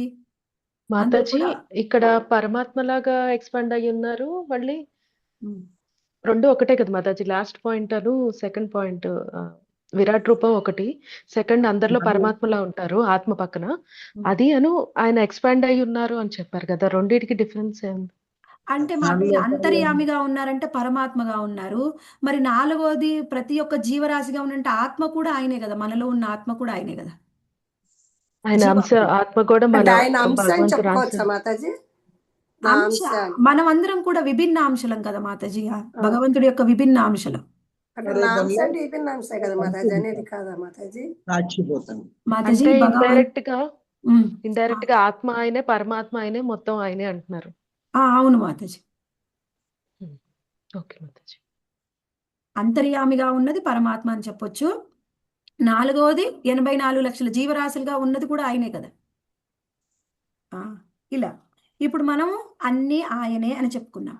అయితే ఇక్కడ ఎవరైతే మాతాజీ విరాట్ రూప ధ్యానం చేస్తారో అసలు ఈ సృష్టి మొత్తం కూడా ఎలా ఉన్నారు అనేది బాగా అర్థమవుతుంది అనమాట. విరాట్ రూపాన్ని చాలా డీటెయిల్డ్గా మనం అర్థం చేసుకోవాలి. విరాట్ రూపంని మనం భౌతికమైన రూపం అని చాలా ఈజీగా తీసుకోకూడదు. విరాట్ రూపం మీద ధ్యానం చేస్తే అప్పుడు ఏం జరుగుతుంది అంటే, ఆ విరాట్ రూపాన్ని ఎంత డీటెయిల్డ్గా మనం తెలుసుకుంటే అప్పుడు ఈ ఇంత సృష్టిలో మన యొక్క సూక్ష్మత్వం ఏదో అర్థమవుతుంది. అప్పుడు భగవంతుడి యొక్క గొప్పతనం అర్థమవుతుంది. ఎంతగా మనం భగవంతుడి గురించి తెలుసుకుంటామో అంతగా మనకు ఆయన మీద ప్రేమ, ఇష్టం అనేది పెరుగుతాయి. అందుకని ఏ ఒక్కటి కూడా భాగవతంలో చెప్పేది ఏ ఒక్క చిన్న అంశమైనా ఏది అనవసరమైన అంశాన్ని చెప్పరు. వ్యాసదేవులు సుఖదేవ గోస్వామి ఒక్క చిన్న మాట కూడా అనవసరమైనది ఉండదన్నమాట. ఏది చెప్పినా కానీ ఎందుకు చెప్తున్నారు, ఇందులో ఏం అర్థం ఉంది, దీన్ని మనం ఎలా అర్థం చేసుకోవాలి, ఎలా మనకి ఏం చెప్పాలనుకుంటున్నారు అసలు ఈ విషయాన్ని అని అలా మనము డీటెయిల్డ్గా అర్థం చేసుకోవడానికి ప్రయత్నం చేయాలి. ప్రతి ఒక్కటి కూడా ఇందులో ఏం చెప్పాలనుకుంటున్నారు అనేది మనకు అర్థమైతే అప్పుడు భగవంతుడికి మనకున్న సంబంధం అర్థమవుతుంది. ఎంత బాగా ఆయనకి మనకున్న సంబంధం అర్థమవుతుందో అప్పుడు ఆయన మీద మనకి ప్రేమ భక్తి అని ఇంకా ఇంకా పెరుగుతాయి. అప్పుడు మనం చేసే సాధన కూడా ఎన్నో రెట్లు పెరుగుతుంది, భక్తిలో పురోగతి. అందుకనే ఏం చెప్తారు, ప్రతిరోజు కూడా మనకు సీనియర్ డివోటీస్ గురువులు మన గురు మహారాజులు అందరూ ఏం చెప్తారు, ప్రతిరోజు భాగవతం చదవండి, ప్రభుపాదుల వారి బుక్స్ చదవండి అని ఎందుకు చెప్తారు అంటే, మీరందరికీ అనిపిస్తుంది కొన్ని రోజులు చదివిన తర్వాత నేను ఆల్రెడీ భక్తి శాస్త్రి చేశా, భక్తి వైభవ చేశాను, ఇంకా నాకేముంది నేను ఆల్రెడీ చదివేశాను. కాదు, ఎంత మనము పురోగతి చెందుతామో, ఎంత సీనియారిటీ వస్తుందో అంత ఇంకా ఎక్కువ చదవాలి. అప్పుడు ముందు చదివిన దానికి తర్వాత చదివిన దానికి వ్యత్యాసం ఎంతో ఉంటుందన్నమాట. ఒక్కొక్క లైన్ మనకి ఎంత డీటెయిల్గా అర్థమవుతుందంటే అప్పుడు ప్రతి ఒక్క లైన్లో ప్రభుపాదుల వారు ఏం చెప్పాలనుకుంటున్నారు మనకు అర్థమవుతుంది. ఇక్కడ భగవంతుడు కూడా చెప్తున్నాడు, అన్నీ నేనే అని పదే పదే పదే నొక్కి నొక్కి చెప్తున్నారు.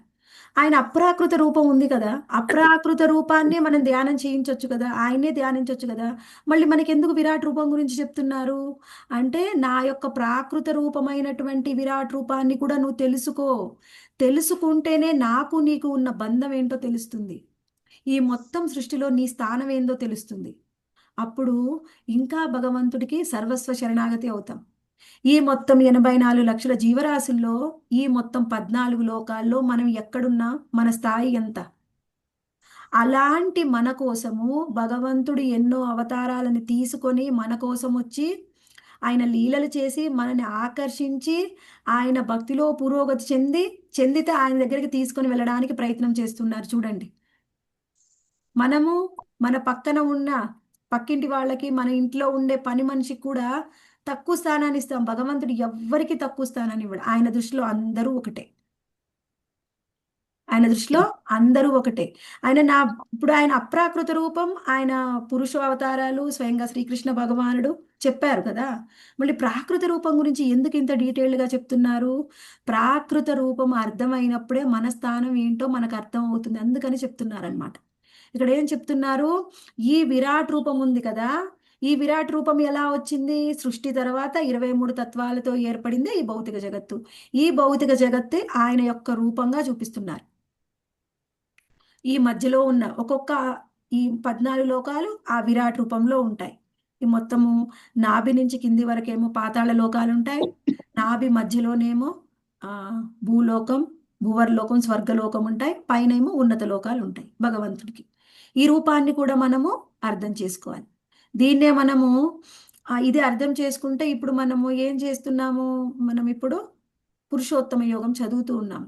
ఈ పురుషోత్తమ యోగానికి దీనికి కూడా ఎంతో దగ్గర సంబంధం ఉంది. పురుషోత్తమ యోగము, పురుషోత్తముడు ఎవరు? కృష్ణుడు. ఆయన గురించి డీటెయిల్గా చెప్తుందన్నమాట. అందుకే పురుషోత్తమ మాసంలో పురుషోత్తమ యోగాన్ని చర్చిస్తున్నాం.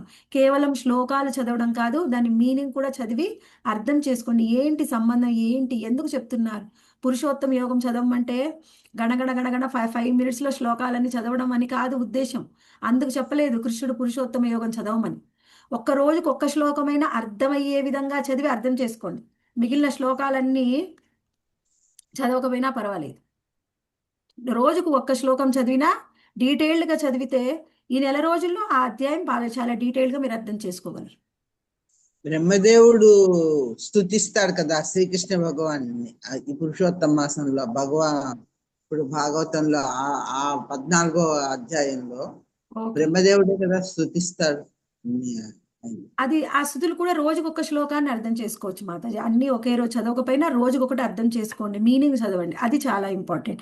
అయితే ఇప్పుడు మన శ్లోకంలోకి వద్దాం. ఇక్కడ ఏం చెప్తున్నాడు, ఈ విరాట్ రూపమే భగవంతుడి యొక్క ప్రాకృత రూపము, అది అర్థం చేసుకున్నాం. ఇది ఇక్కడ మనం ఏమంటున్నారు, ఆయన ఇప్పుడు ఏం చెప్పారు, అహమేవ సమేవాగ్రే యోవ శిష్యేత సోస్మ్యహంలో భగవంతుడు యొక్క ప్రాకృత రూపం గురించి చెప్పారు. భగవంతుడి యొక్క అప్రాకృత రూపం అంటే ప్రకృతికి పరంగా ఉన్న రూపాన్ని గురించి మనకి వివరించారు. ఆ తర్వాత నాణ్యత సదసత్పరం పశ్చాదహం యదేతశ్చ, ఇందులో భగవంతుడి యొక్క ప్రాకృత రూపాన్ని గురించి మనకు వివరించారు.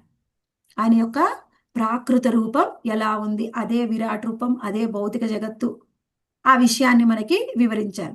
వివరించిన తర్వాత ఇక్కడ మనం అర్థం చేసుకోవాలి, ఎందుకు నాకు పదే పదే భగవంతుడు ఇలా నేను నేను అని, ఇందులో ఈ శ్లోకంలో మనకి అహం అహం అని 3 సార్లు వస్తుంది. పైన లైన్లో 2 సార్లు, కింద లైన్లో 1 సారి వచ్చింది చూడండి. అంటే ఇక్కడ ఎందుకు చెప్తున్నారు, ఈ మొత్తం సృష్టి వచ్చిందే నా నుంచి అయితే మీరు నన్ను ఆరాధించకుండా ఇంకెవరిని ఆరాధిస్తారు? అసలు ఎవరినో ఎందుకు ఆరాధించాలి? అది ఆరాధిస్తున్నాము అంటే అది అజ్ఞానం. ఎంత అజ్ఞానంలో ఉన్నారు. ఎవ్వరు కూడా ఇంతవరకు ఏ శాస్త్రంలో కూడా ఈ విధంగా భగవంతుడు చెప్పలేదు నేనే అన్నిటికీ మూలము అని. నేనే అన్నిటికీ మూలము అని ఎవ్వరు చెప్పలేదు. ఆ చెప్పిన వేరే శాస్త్రాల్లో కూడా ఇది నేను కొంత జ్ఞానాన్ని, స్వల్పమైన జ్ఞానాన్ని ఇస్తున్నాను, ఇంకా నువ్వు తెలుసుకునే జ్ఞానం ఎంతో ఉంది అని బైబిల్లో, ఖురాన్లో కూడా చెప్తారు. కేవలం భగవద్గీత, శ్రీమద్ భాగవతంలోనే స్వయంగా శ్రీకృష్ణ భగవాన్ ఏం చెప్తున్నారంటే, ఈ జ్ఞానం తెలుసుకుంటే ఇంకా నువ్వు తెలుసుకోవాల్సిన జ్ఞానం ఇంకా మిగిలి లేదు అని చెప్తున్నారు. ఈ జ్ఞానం తెలుసుకుంటే తెలుసుకోవాల్సిన జ్ఞానం ఇంకేం మిగిలి లేదు అని చెప్తున్నారు. అంటే ఏం అర్థం చేసుకోవాలి, భగవంతుడు ఆయన మనకు అర్థం అవ్వేలా చెప్పాలని ఎంతో ప్రయత్నం చేస్తున్నాడు, తాపత్రయపడుతున్నాడు. నన్ను ఆరాధించండి, నా రూప గుణ విశేషాల్ని, లీలల్ని కీర్తించండి, స్మరించండి, అది మాత్రమే మీకు కావాలి. అది తప్ప ఇంకా ఏది అవసరం లేదు. వేరేది మనం ఏం చేసినా అర్థం ఏం చేసుకోవాలి, ఇక్కడ నేను మాత్రం ఉన్నాను, అక్కడ నేనే ఉన్నానని చెప్పాడు. సృష్టికి పూర్వం, ప్రళయం తర్వాత. ఇంకెవరైనా దేవీ దేవతలు, బ్రహ్మ రుద్రాదులు ఎవరైనా ఉన్నారు అని చెప్పారు? అక్కడ చెప్పలేదు. మరి అన్ని కాలాల్లో నేనే ఉన్నాను అని ఆయన చెప్తుంటే ఆయన్ని ఆరాధిస్తారా, వెళ్ళి ఇంకెవరినో ఆరాధిస్తారా? ఆయన్నే ఆరాధించాలి. చాలా సూక్ష్మంగా అర్థం చేసుకోండి. వీలైతే తర్వాత భాష్యాన్ని చదవండి. ప్రభుపాల వారు డీటెయిల్డ్గా ఇచ్చారు భాష్యంలో కూడా. నేను చెప్పిన పాయింట్స్ అన్ని అందులో ఉంటాయి. భగవంతుణ్ణి, శ్రీకృష్ణ భగవానుడే అందరికీ మూలము, ఆయనే దేవాది దేవుడు, నేను మాత్రమే ఉన్నాను, తర్వాత కూడా నేనే ఉంటాను, నాది ఆధ్యాత్మికమైన రూపము, అక్కడికి రండి, నా స్థానానికి రండి, అక్కడ నాతో ఉండండి అని స్వయంగా భగవంతుడు నన్ను ఆరాధించండి అని చెప్తున్నారు. ఇంకా ఎవరిని ఆరాధించవలసిన అవసరం లేదు. అర్థమైందా? మాతాజీ ఒక్కటి చెప్పరా? అప్రాకృత రూపము అంటే విరాట్ రూపము, ప్రాకృత రూపం అంటే విరాట్ రూపం, అప్రాకృత రూపం అంటే స్వయంగా శ్రీకృష్ణ భగవానుడు మనకి పురుష అవతారాలు 3: గర్భోదక, కారణోదక, క్షీరోదక సాయి విష్ణువులు. అంటే భగవంతుడి అవతారాలు అని రాసుకోవచ్చు. భగవంతుడు ఆయన యొక్క స్వ అంశలు. ప్రకృతికి పరంగా ఉండేది ఆధ్యాత్మికం. ఆధ్యాత్మికం అంటే ఇంకా గర్భోదక స్థాయి, కారణోదక స్థాయి, క్షీరోదక. ఓకే, అర్థమైందా? నెక్స్ట్ శ్లోకానికి వెళ్దామా? ఓకే, ఇప్పుడు తర్వాత చెప్తున్నారు ఈ శ్లోకము. ఇదొక్కటి చెప్తే సరిపోదా మాతాజీ? ఎవరన్నా అంటే ప్రాకృత అనేసి అంటే భగవంతుడు అంటే సరిపోదా మాతాజీ? మరి స్వాంశలు కూడా చెప్పాలా? చెప్పవసరం లేదు మాతాజీ. భగవంతుడి యొక్క ప్రాకృత రూపం కృష్ణుడి గురించి చెప్పినా సరిపోతుంది. తెలియని అన్ని చెప్పి ఏం కన్ఫ్యూజ్ చేయక్కర్లేదు, ఓన్లీ కృష్ణుడు అని చెప్పినా సరిపోతుంది. 2వ శ్లోకము, 54 శ్లోకము. ఇది ఫస్ట్ శ్లోకమైన మాతాజీ పదానికి పదం అర్థం చేసుకున్నాం, కొంచెం అర్థమైంది. కానీ 2వ శ్లోకం మాత్రం అన్నిటికంటే టఫ్. మిగిలిన తర్వాత 2 శ్లోకాలు అంత టఫ్ ఉండవు, అర్థం అవుతాయి, చెప్తే మీకు అర్థం అవుతాయి. ఇది మాత్రం 2వ శ్లోకం చాలా టఫ్. ఇది అర్థం చేసుకుంటే అసలు భగవంతుడి యొక్క జ్ఞానం మనకు అర్థం అవుతుంది. ఇప్పుడు అసలు భగవంతుడు అంటే ఏంటి, ఆయన మన మీద ఏ విధంగా ప్రభావాన్ని చూపిస్తారు అనేది మనకు అర్థమవుతుంది. అంటే ఎలా చూపిస్తారంటే ఆయన యొక్క జ్ఞానం. ఇప్పుడు ఆయన గురించి మనం తెలుసుకోవాలి అంటే ముందు బ్రహ్మదేవుడు రెండవ ప్రశ్న వేశాడు. ఏమిటా ప్రశ్న? బ్రహ్మదేవుడి యొక్క రెండవ ప్రశ్న అదే మర్చిపోయాను. బాహ్య శక్తి ఆంతరంగిక శక్తి పంచదహం మాతాజీ, పంచదహం. యోగమాయ శక్తులతో కృష్ణుడు ఆటలు ఆడతాడు కదా, అవి ఏంటి అన్నాడు. భగవంతుడి యొక్క యోగమాయ మరియు మహామాయ గురించి చెప్పమన్నారు. ఆ, భగవంతుడి యొక్క యోగమాయ మరియు మహా మహామాయ దాని గురించి ప్రశ్నించారు. దానికి రెండవ శ్లోకంలో మనకు ఉదాహరణ చెప్తున్నారు. రెండవ శ్లోకంలో ఉదాహరణ కాదు, ఆన్సర్ చెప్తున్నారు. ఇప్పుడు చూద్దాం ఆన్సర్ ఏంటో. 54 శ్లోక. ऋतेर्दं यत् प्रतीयेत न प्रतीयेत चात्मनि तद्विद्या आत्मनो मायं यथा भासो यथा तमः. ऋतेर्दं यत् प्रतीयेत न प्रतीयेत चात्मनि तद्विद्या आत्मनो मायं यथा भासो यथा तमः. ఇక్కడ ఏం చెప్తున్నారు? ఒక్కొక్క పదానికి అర్థం చూద్దాం. ఒకసారి ఇక్కడ ఉన్నది నేను తాత్పర్యం చదువుతాను. నేను లేకుండా సత్యముగా ప్రతీతమయ్యేది ఏది కలదో అది నిత్యముగా నా మాయయే. ఎందుకంటే నేను లేకుండా ఏదియును అస్తిత్వాన్ని కలిగి ఉండదు. అది నీడలో నిజ వెలుగు యొక్క ప్రతిబింబం వంటిది. ఏలనంటే వెలుగులో నీడలు కానీ ప్రతిబింబాలు కానీ ఉండవు. ఇలా చదివితే ఒక్క ముక్క కూడా అర్థం కాదు. మనము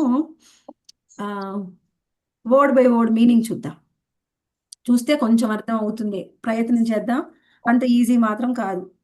నాకు తెలిసినంత చెప్తాను. మాకు ఒకప్పుడు నాకు ఈ చతుశ్లోకి భాగవతం అంటే అది ఏంటంటే ఈ సెకండ్స్లో ఒక పర్టికులర్గా బులయ్యా అనమాట. ఏమీ అర్థమయ్యేది కాదు. మీ పుణ్యమాన్ని నేను కూడా కొంచెం డీటెయిల్గా తెలుసుకోవడానికి ప్రయత్నం చేశాను. ఇక్కడ ఏం చెప్తున్నారు చూడండి. రెండవ మనకి ఋతేర్ధం యత్ ప్రతీయత నా ప్రతీయత చాత్మని తద్విద్య ఆత్మనో మాయం యథా భాసో యథా తమః. ఇక్కడ ఏమంటున్నారంటే ముందు రెండవ లైన్లో ఫస్ట్ సెంటెన్స్ ఏమిటి? తద్విద్య ఆత్మనో మాయా. ఏమిటి? దానిని నా మాయగా తెలుసుకో అని చెప్తున్నారు. దానికి మీనింగ్ ఏమిటి అంటే తత్ విద్య ఆత్మనో మాయ అంటే దానిని నా మాయగా తెలుసుకో. దేనిని నా మాయగా తెలుసుకోవాలి? దేనిని నా మాయగా తెలుసుకోవాలి? అది ఫస్ట్ లైన్లో చెప్తున్నారు.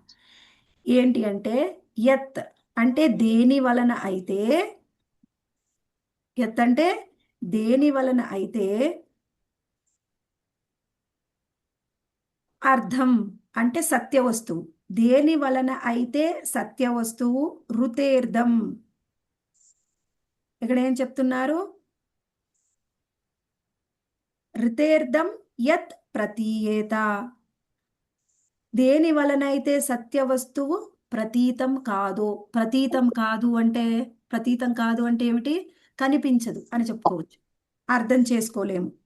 దేని వలన అయితే లేని వస్తువు ప్రతీతం కాదో ఆ తర్వాత ఏం చెప్తున్నారు?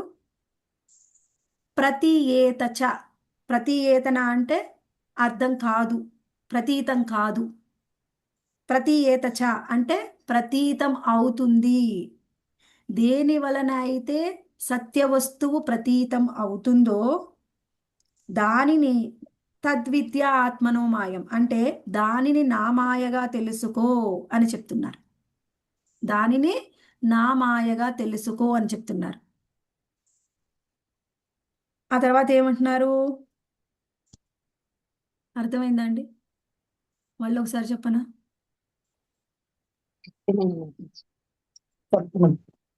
మళ్ళీ ఒక్కసారి. ప్రతీతం అంటే ప్రకటన అయ్యేదా మాతాజీ? ప్రతీతం అంటే అంతే కదా. ఆ ప్రకటము, అర్థం చేసుకోవడం, చూడడం ఏదైనా అనుకోవచ్చు. ఇక్కడ ఏం చెప్తున్నారంటే ఆ శ్లోక ఋతేర్ధం యత్ ప్రతీయేత నా ప్రతీయేత చాత్మని తద్విద్య ఆత్మనో మాయం యథా భాసో యథా తమః. ఈ శ్లోకాలు కూడా మీరు డీటెయిల్డ్గా అర్థం చేసుకొని మీనింగ్ అర్థం చేసుకుంటూ నోట్స్ రాసుకుంటే ఈ శ్లోకాలు కూడా బై హ్యాడ్ అయిపోతాయి. అలా మీరు ట్రై చేయండి. బై హ్యాడ్ అయితే చాలా ఇంపార్టెంట్ శ్లోకాలు కాబట్టి బై హ్యాడ్ చేయొచ్చు. ఇక్కడ ఏం చెప్తున్నారు? తద్విద్య ఆత్మనో మాయం అంటే దానిని నా మాయగా తెలుసుకో. తద్విద్య ఆత్మనో మాయం అంటే దానిని నా మాయగా తెలుసుకో. దేనిని ఆయన మాయగా తెలుసుకోవాలి? ఆయన లేకుండా కనిపించేది ఏదైతుందో అది మాయగా. అది ఏంటి అనేది ఫస్ట్ లైన్కి మీనింగ్. ఆ ఫస్ట్ లైన్లో చూద్దాం. అక్కడ ఏమంటున్నారు? రితేర్థం యత్ ప్రతీయేత. ఫస్ట్ దానికి చూడండి, ఫస్ట్ సెంటెన్స్. రితేర్థం యత్ ప్రతీయేత. యత్ అంటే దేని వలనైతే, అర్థం అంటే సత్య వస్తువు, రితేర్థం ఇక్కడ ఏం చెప్తున్నారు? విలువ లేకుండా. అలా కాదు మాతాజీ. రితేర్థం యత్ ప్రతీయేత, దాని మొత్తానికి చూడండి. రితేర్థం యత్ ప్రతీయేత అంటే దానికి మీనింగ్ ఏమిటి? లేని వాస్తవ వస్తువు ప్రతీతం కాదో. దేని వలనైతే లేని వాస్తవ వస్తువు ప్రతీతం కాదో, ప్రతీయేతచ అంటే మీనింగ్ చెప్తున్నారు. ప్రతీయేతచ ఆత్మని. ప్రతీయేతచ ఆత్మని అంటే ఏం చెప్తున్నారు? దేని వలనైతే వాస్తవ వస్తువు ప్రతీతం అవుతుందో. ఇది మీకు అర్థం కావాలి అంటే ఉదాహరణ చెప్పాలి. ఉదాహరణ ఏం చెప్తున్నారంటే కింద చెప్పారు చూడండి. యథా భాసో యథా తమః. యథా అంటే దాని వలె. దేని వలె? భాసో అంటే అభాస అంటే ప్రతిబింబము. ఆ తర్వాత యథా తమః అంటే చీకటి. తమస్సు అంటే చీకటి. ఇక్కడ మనము భాసో అంటే దీపము అని అర్థం చేసుకోవచ్చు. ఎలా? ఎప్పుడైతే దీపం ఉంటుందో అప్పుడు మనకి ఒక వస్తువు అర్థమవుతుంది. ఎప్పుడైతే చీకటి ఉంటుందో అప్పుడు ఒక వస్తువు మనకి అర్థం కాదు. అది ఎలా అనేది మనము అర్థం చేసుకోవాలి. ఇప్పుడు ఇందాక భగవంతుడు ఏం చెప్పారు? బ్రహ్మదేవుడు ప్రశ్నించారు, ఏమిటి? నా యొక్క మహామాయ మరియు యోగమాయ గురించి చెప్పండి అన్నారు. అయితే ఇప్పుడు ఈ శ్లోకం మనకి దేని గురించి చెప్తుంది అంటే మహామాయ గురించి చెప్తూ ఉంది. ఈ మహామాయ అనేది 2 రకాలుగా ఉంటుంది. ఒకటి విద్య మరియు అవిద్య. మాయ 2 రకాలు. ఒకటి మహామాయ మరియు యోగమాయ. ఇప్పుడు మనం మహామాయ గురించి చర్చిస్తూ ఉన్నాం. మహామాయ 2 రకాలు, విద్య మరియు అవిద్య. అయితే మహామాయ అంటే మనము ఏం భావిస్తాము అంటే మహామాయ అనగానే అది మన మీద చెడు ప్రభావాన్ని చూపిస్తుంది, మనని మాయలో పడేస్తుంది అని అనుకుంటాం. అయితే ఇక్కడ మహామాయ అనేది విద్య మరియు అవిద్య కదా. మహామాయ యొక్క విద్య అనే లక్షణము మనకి మంచి చేస్తుంది, అంటే మనకి సహాయం చేస్తుంది. దేనికి సహాయం చేస్తుంది? ఆ పరమాత్మని అర్థం చేసుకోవడానికి సహాయం చేస్తుంది. మరి అవిద్య ఏం చేస్తుంది? మనని పరమాత్మకి దూరం చేస్తుంది, అర్థం చేసుకోకుండా చేస్తుంది. అదే అవిద్య. అయితే ఇప్పుడు మనం ఏం అర్థం చేసుకుందాం? మహామాయ యొక్క విద్య మరియు అవిద్య ఏ విధంగా ఉంటాయి, ఏ విధంగా పనిచేస్తాయి ఒక జీవాత్మ మీద మహామాయ యొక్క విద్య అవిద్య యొక్క ప్రభావం ఎలా ఉంటుంది అది అర్థం చేసుకుందాం. విద్య మరియు అవిద్య యొక్క ప్రభావం ఎలా ఉంటుంది. ఇప్పుడు చాలా ఇంపార్టెంట్, ఇది మాత్రం శ్రద్ధగా వినండి. అయితే ఇక్కడ మనము విద్య అంటే ఏమిటి? విద్య వల్ల మనకు వచ్చే లాభం ఉంటుందని చెప్పుకున్నాం కదా. ఈ విద్య జీవాత్మ మీద ఎలా పనిచేస్తుంది అంటే, ఇక్కడ మనము ఏదైనా సరే ఒక వస్తువు ఉంటే మనకి ఎలా అర్థమవుతుంది అని చెప్తున్నారనమాట. లేని వస్తువుని లేనట్లుగా చూపిస్తుంది, ఉన్నదాన్ని ఉన్నట్లుగా చూపిస్తుంది విద్య. ఇక్కడ ప్రతీతం అంటే ఏమిటి? మనకు అర్థం కావడం, చూపించడం, అదే కదా. లేని వస్తువుని లేనట్లుగానే చూపిస్తుంది, ఉన్న వస్తువు ఉన్నట్లుగానే చూపిస్తుంది. అది ఉదాహరణ. అవిద్య మనకేం చేస్తుంది? విద్యనేమో లేనిది లేనట్లుగా చూపిస్తుంది, ఉన్నది ఉన్నట్లుగా చూపిస్తుంది. అది అర్థమైంది కదా. నెక్స్ట్, ఇప్పుడు మనకి అవిద్య మన మీద ఎలా పనిచేస్తుంది? అవిద్య అంటే ఉన్నది ఏంటి? లేనట్టుగా మాయ లేనిది యొక్క మాతాజీ ఆపోజిట్ ఉన్నది గా చూపిస్తుంది. లేనట్లుగా లేనిది ఆపోజిట్ గా లేనిది ఉన్నట్లుగా ఉన్నట్లుగా ఆపోజిట్. భ్రమింపజేస్తుంది.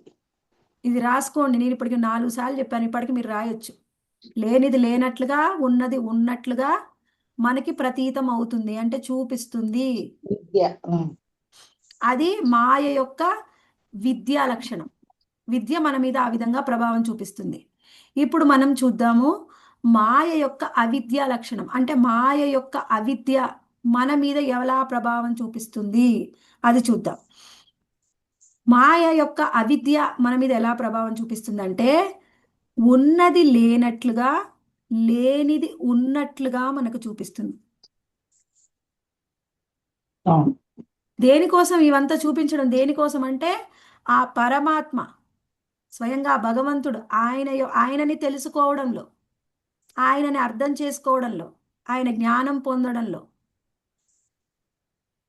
మహామాయ చూపిస్తుంది కదా మేడం, ఇది ఇప్పుడు ఇవన్నీ మీరు మహామాయ ఆ పరతత్వ జ్ఞానాన్ని, ఆ పరతత్వాన్ని అర్థం చేసుకోవడం కోసము మనకి మహామాయ ప్రతి ఒక్క జీవాత్మ మీద ఏ విధంగా ప్రభావం చూపిస్తుంది అనేది మనకి ఈ శ్లోకము. అయితే ఈ శ్లోకంలో మహామాయ 2 విధాలుగా ఉంటుంది. అసలు మాయ అనేది 2 రకాలు, ఒకటి యోగమాయ, మహామాయ. ఈ శ్లోకంలో మనం మహామాయ గురించి చర్చిస్తున్నాం. మహామాయ కూడా మళ్ళీ 2 రకాలు, విద్య మరియు అవిద్య. అయితే ఈ మాయ యొక్క విద్య మన మీద ఏ విధంగా ప్రభావం చూపిస్తుంది అనేది ఈ ఫస్ట్ శ్లోకంలో మనకి మీనింగ్ అన్నమాట. ఈ శ్లోకంలో మనకి మీనింగ్, ఫస్ట్ లైన్లో మీనింగ్ చెప్తుంది. ఏం చెప్తున్నారు? అదే ఉన్నది ఉన్నట్లుగా చూపిస్తుంది విద్య, లేనిది లేనట్లుగా చూపిస్తుంది. అది విద్య చేసే పని. అవిద్య ఏం చేస్తుంది? లేనిది ఉన్నట్లుగా, లేనిది ఉన్నట్లుగా, ఉన్నది లేనట్లుగా చూపిస్తుంది. ఆ విద్య మన మీద ఆ విధంగా ప్రభావం చూపిస్తుంది అన్నమాట. అయితే ఇప్పుడు తర్వాత ఏమన్నారు? మరి ఇది అర్థం చేసుకోవాలిగా. ఇదేందో మీనింగ్ చెప్పారు కానీ అర్థం అవ్వట్లేదు. దాని ఉదాహరణ ఏం చెప్పారు? యథాభాసో యథాతమః. యథాభాసో అంటే ఏంటి?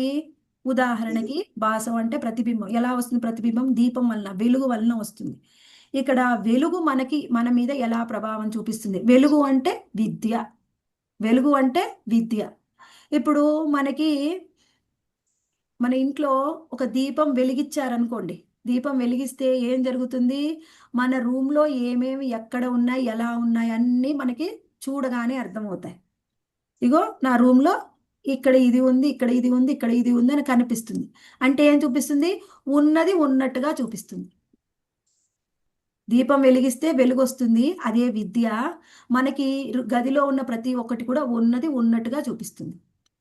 మరి లేనిది లేనట్టుగా చూపించడం అంటే భయం అవసరం లేదు. వెలుగు ఉన్నప్పుడు అక్కడ పాము ఉందేమో, అక్కడ తేలుందేమో, ఇక్కడ దోమలు ఉన్నాయేమో, అక్కడ ఏముంది అని భయం అవసరం ఉందా? లేదు.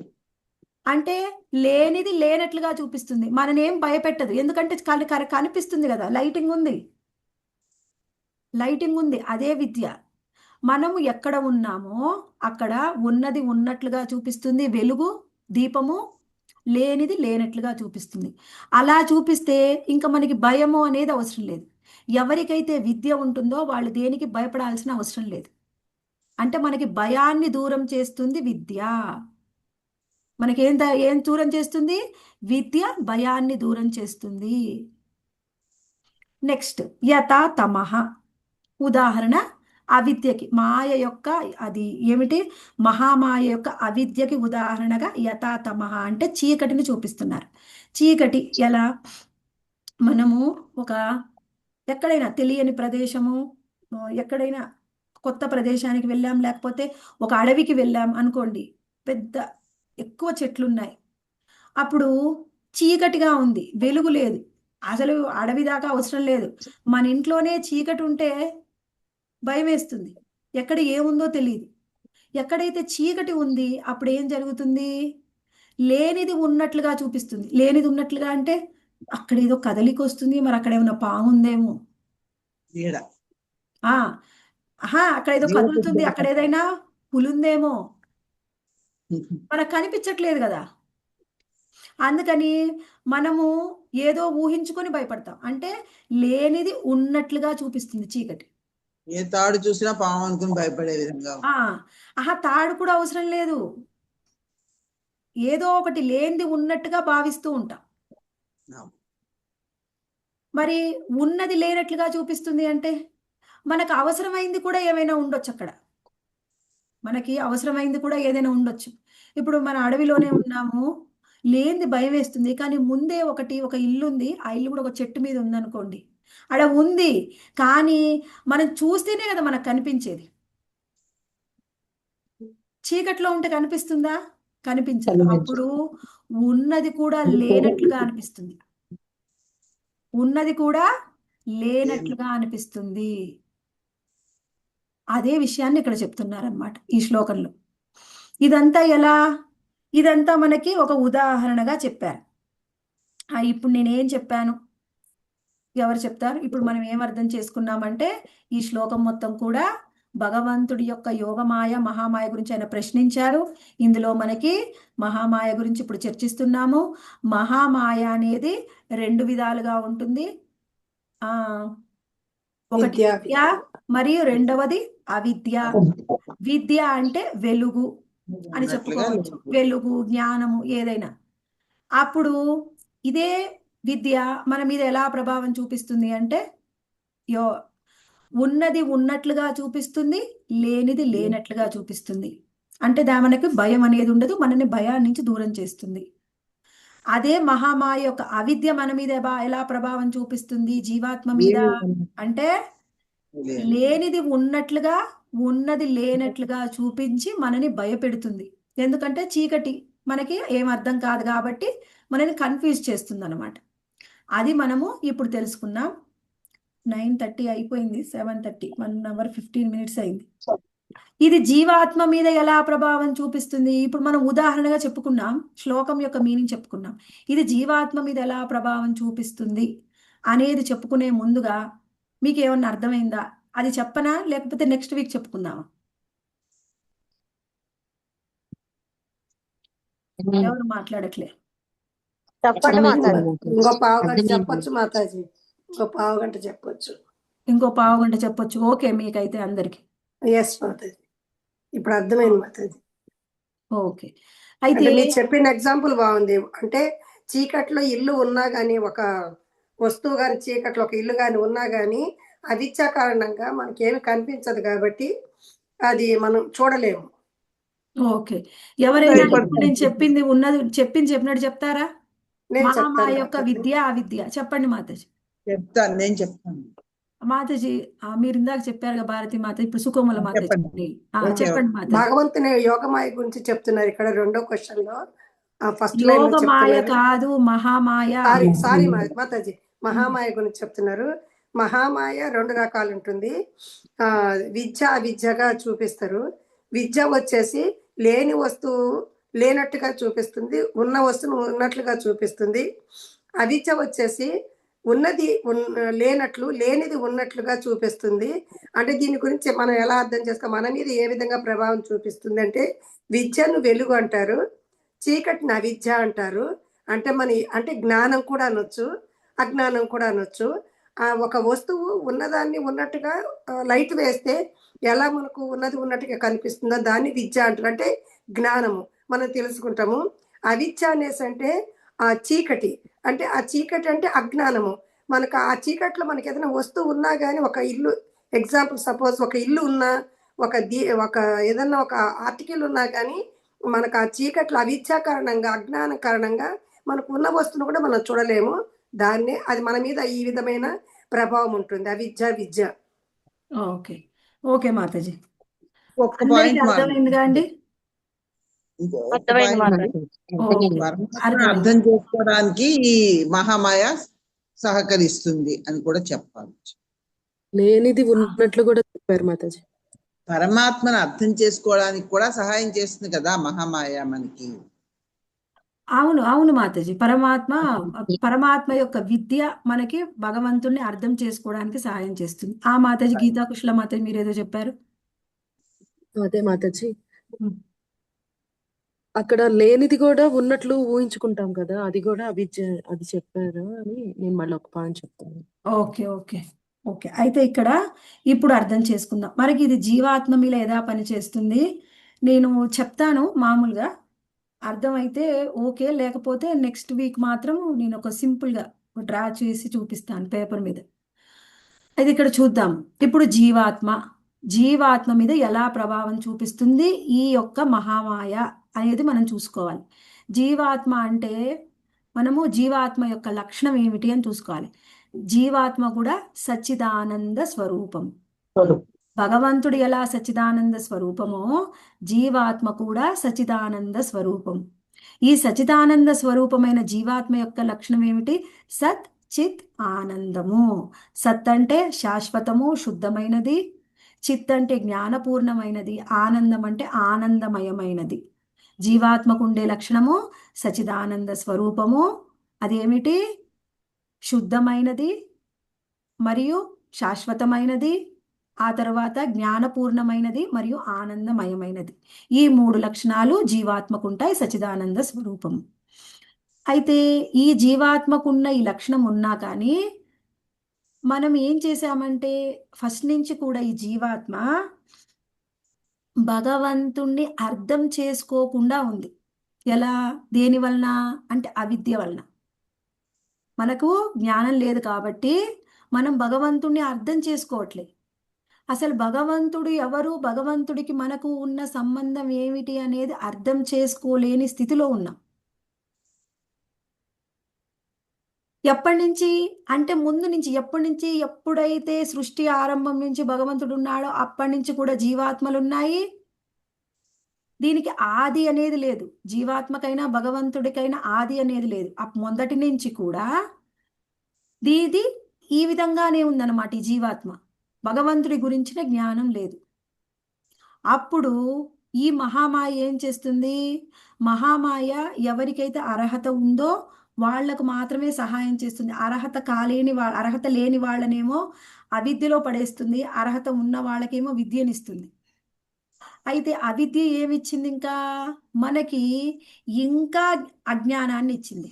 ఏమిటా అజ్ఞానం? అజ్ఞానం అనేది సూక్ష్మదేహము, స్థూల దేహం రూపంలో ఉందన్నమాట. ఆ అజ్ఞానం ఎలా ఉంది? ఇప్పుడు ప్రతి ఒక్క జీవాత్మ మీద సూక్ష్మదేహం ఉందా లేదా? సూక్ష్మదేహం ఉంది కదా. దాన్నే సూక్ష్మదేహంకి ఏమిటిది? మనసు, బుద్ధి, అహంకారం. ఇది చూద్దాం. ఈ సూక్ష్మదేహాన్ని మనము విడివిడిగా చూసినట్లయితే ఈ మహామాయ జీవాత్మకి ఏమిచ్చింది అంటే దురహంకారాన్ని, ఆ తర్వాత మళ్ళీ మనకున్నటువంటి ఈ మనసు, బుద్ధి, అహంకారం ఉంది కదా, దీన్నే మనము 4 విభాగాలుగా విడగొట్టవచ్చు. అదేమిటిది? చిత్తము, బుద్ధి, మనస్సు, అహంకారం. చిత్తము, బుద్ధి, మనస్సు, అహంకారం. ఫస్ట్ ఏమిచ్చింది మనకి? దురహంకారాన్ని ఇచ్చింది, తర్వాత చిత్తాన్ని ఇచ్చింది, తర్వాత బుద్ధినిచ్చింది, తర్వాత మనస్సునిచ్చింది. ఈ చిత్తము అంటే మనసు, బుద్ధి, అహంకారం అంటే ఏంటి అనేది రేపు క్లాస్లో మనం కొంచెం డీటెయిల్గా చూద్దాం. ఇప్పుడు మాత్రము దీనికి ఎంతవరకు అవసరమో అంతవరకు చూద్దాం. ఇప్పుడు ఈ చిత్తం ఉంది కదా, చిత్తము, బుద్ధి, మనస్సు, ఆ తర్వాత వీటితో పాటు ఇంకేమిచ్చింది మనకి?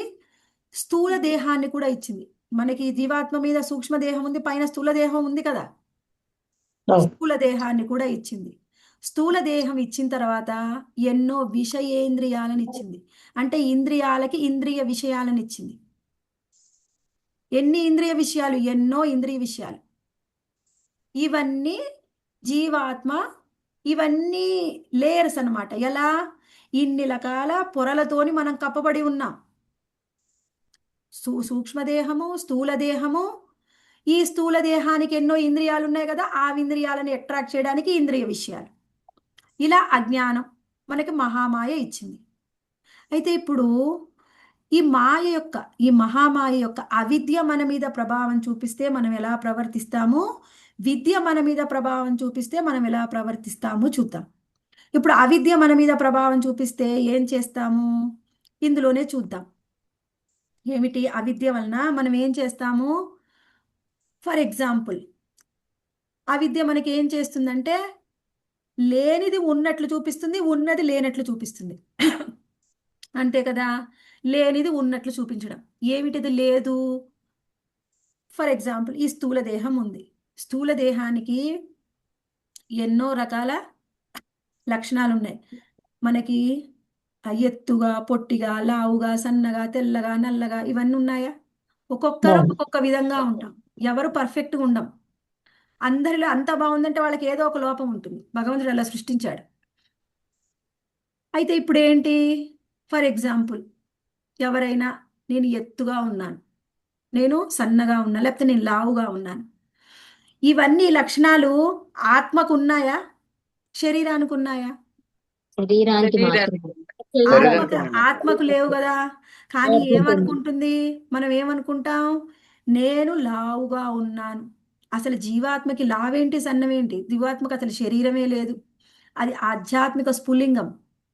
కానీ ఏమనుకుంటాం? నేను లావుగా ఉన్నా, నేను సన్నగా ఉన్నా, నాకు తెల్లెంటికలు వచ్చినాయి, నేను ముసల్దాన్ని అయిపోయా. అంటే ఏంటి? లేనిది ఉన్నట్లుగా ఊహించుకుంటున్నాం మనం. లేనిది ఉన్నట్లుగా ఊహించుకుంటున్నాం. ఇదంతా అవిద్య వలన. అవిద్యకి ఇంకో లక్షణం కూడా ఉంది. ఉన్నది లేనట్లుగా చూపిస్తుంది. ఉన్నది లేనట్లుగా ఎట్లా చూపిస్తుంది? ఆత్మకు ఒక లక్షణం ఏమిటి?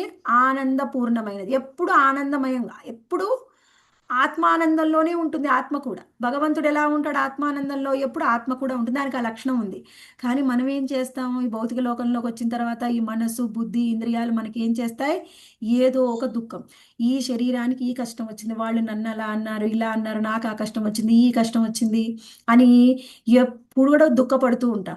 అసలు మనకు ఆనందం ఉంది, కానీ ఉన్నదాన్ని లేనట్టుగా భావిస్తున్నాం.